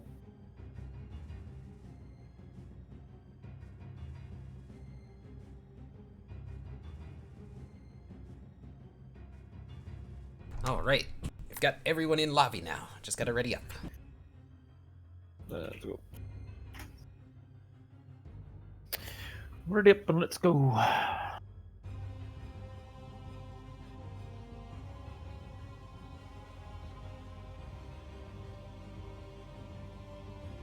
I've got to make a move. Imagine forfeiting a match in an exhibition. It's not so much forfeiting. It's just I'm going to go. Ah, I yeah. presume you also want to go. So just host it over to someone else. They can play as many matches as they want. It Would be nice to finish it off though. Yeah, it's like 15? Something like that. There we go. Ready up.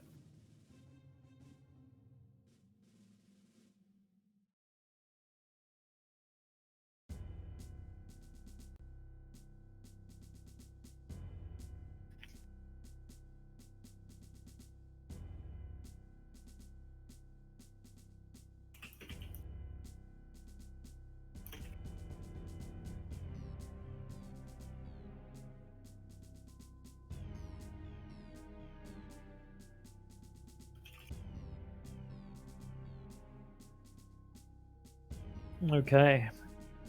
Now, final match of the day. Waiting for the dropships to come in. Lovely River City.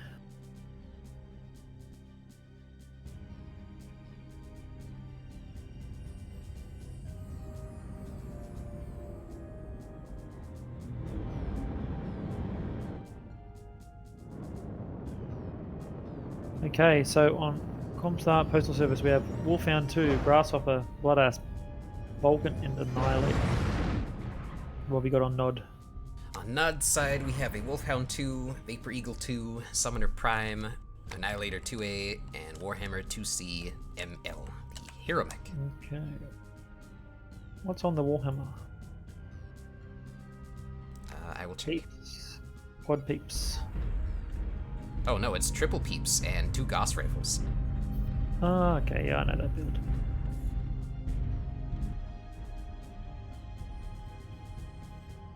We've Triple already got Peeps, fire coming Summoner. from Polly.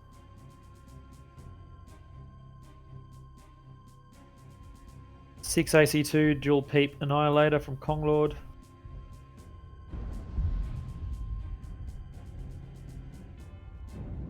Bowser, I presume, has how many PPCs on his vehicle does he have? Oh, 2 LB10s and an ERPPC. Oh yeah. I know that. Looks like a pseudo brawling deck. Kind of pop-tarty. Just heavy trade.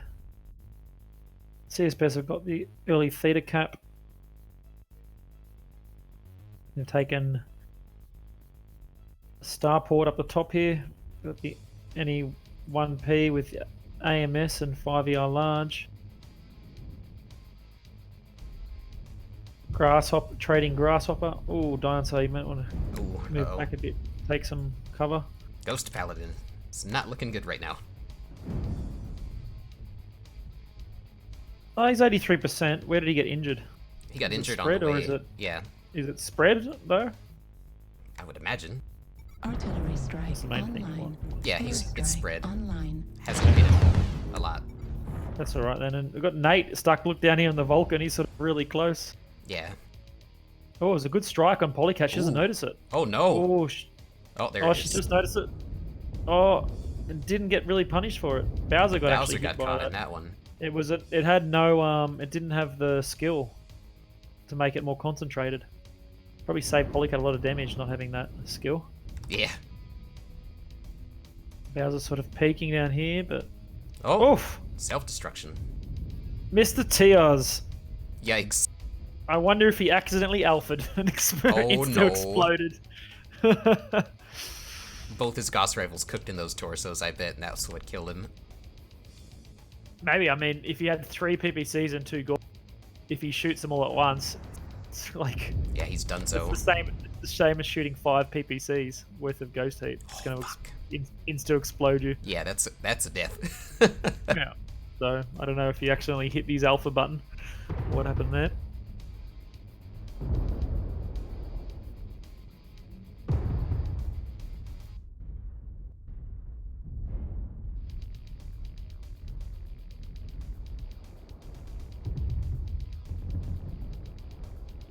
So that's a big loss for them actually.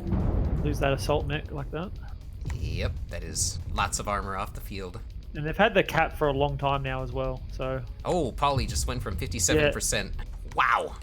yeah, she just took a big hit from that strike. Online. Yikes. She's still got all of her armor, though. Konglord's very far away with his AC2 PPC and all that. He's got a strike on him as well. Taking a chunk of damage from that strike, but not, again, not as much as I think it should have. Oh, I don't looks think like that was Polly got skilled legged. as well. Yeah. So this is going to be a bit one-sided now that they've bled some armor and Teos has hooked himself. Yep. And they've got a huge cap lead now, huge. It'll be very hard to come back from that cap lead. 5 minutes to go, 130 caps. Doesn't look like they're going to get that cap back anytime soon either. But we'll see what happens. Maybe there'll be a big swing. Yeah, it looks like Polycat is legged in that Wolfhound. Bowser's moving forward, getting a bit more aggressive in his Vehicle. Konglord is repositioning slowly Nanny.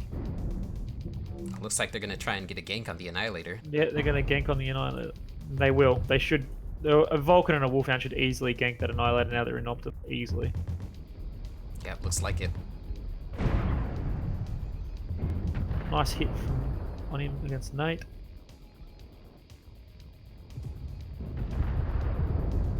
It's sort of a mirror of what's happening on the other side, too. They're both Yeah, ganking the downsides. assaults. Yeah. Well, there goes Konglord. Yeah. Just have to see if they can get a... Yep, they got a kill, another kill. Near destroyed Bowser with his strike. It looks like it's just They've just Birdie got- now. Just Verdi left. Is he going to be able to get the Grasshopper before the lights get him, I wonder? Ah, he's legged almost as well, Verdi. He should be dead soon. The Grasshopper is open CT, but he's fallen down now, so I don't think it'll happen. Yep, he will soon be dead. There he is. goes. A bit of a one-sided match to end it. Let's have a look, see how much damage everyone did.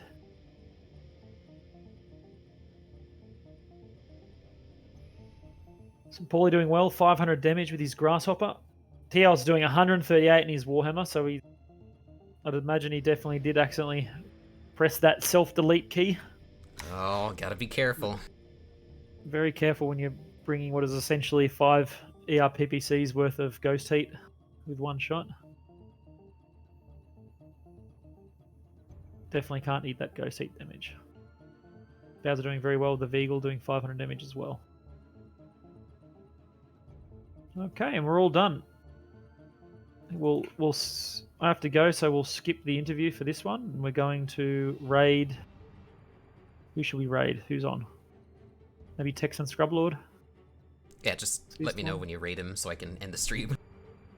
Yeah, I'm going to raid him in a second, so Okay. just give me a second. How do you raid people again? Is it /raid and then their name? Yeah. /raid, and then I do @ No, Texan. just / I think I do @ and the name, and that's it.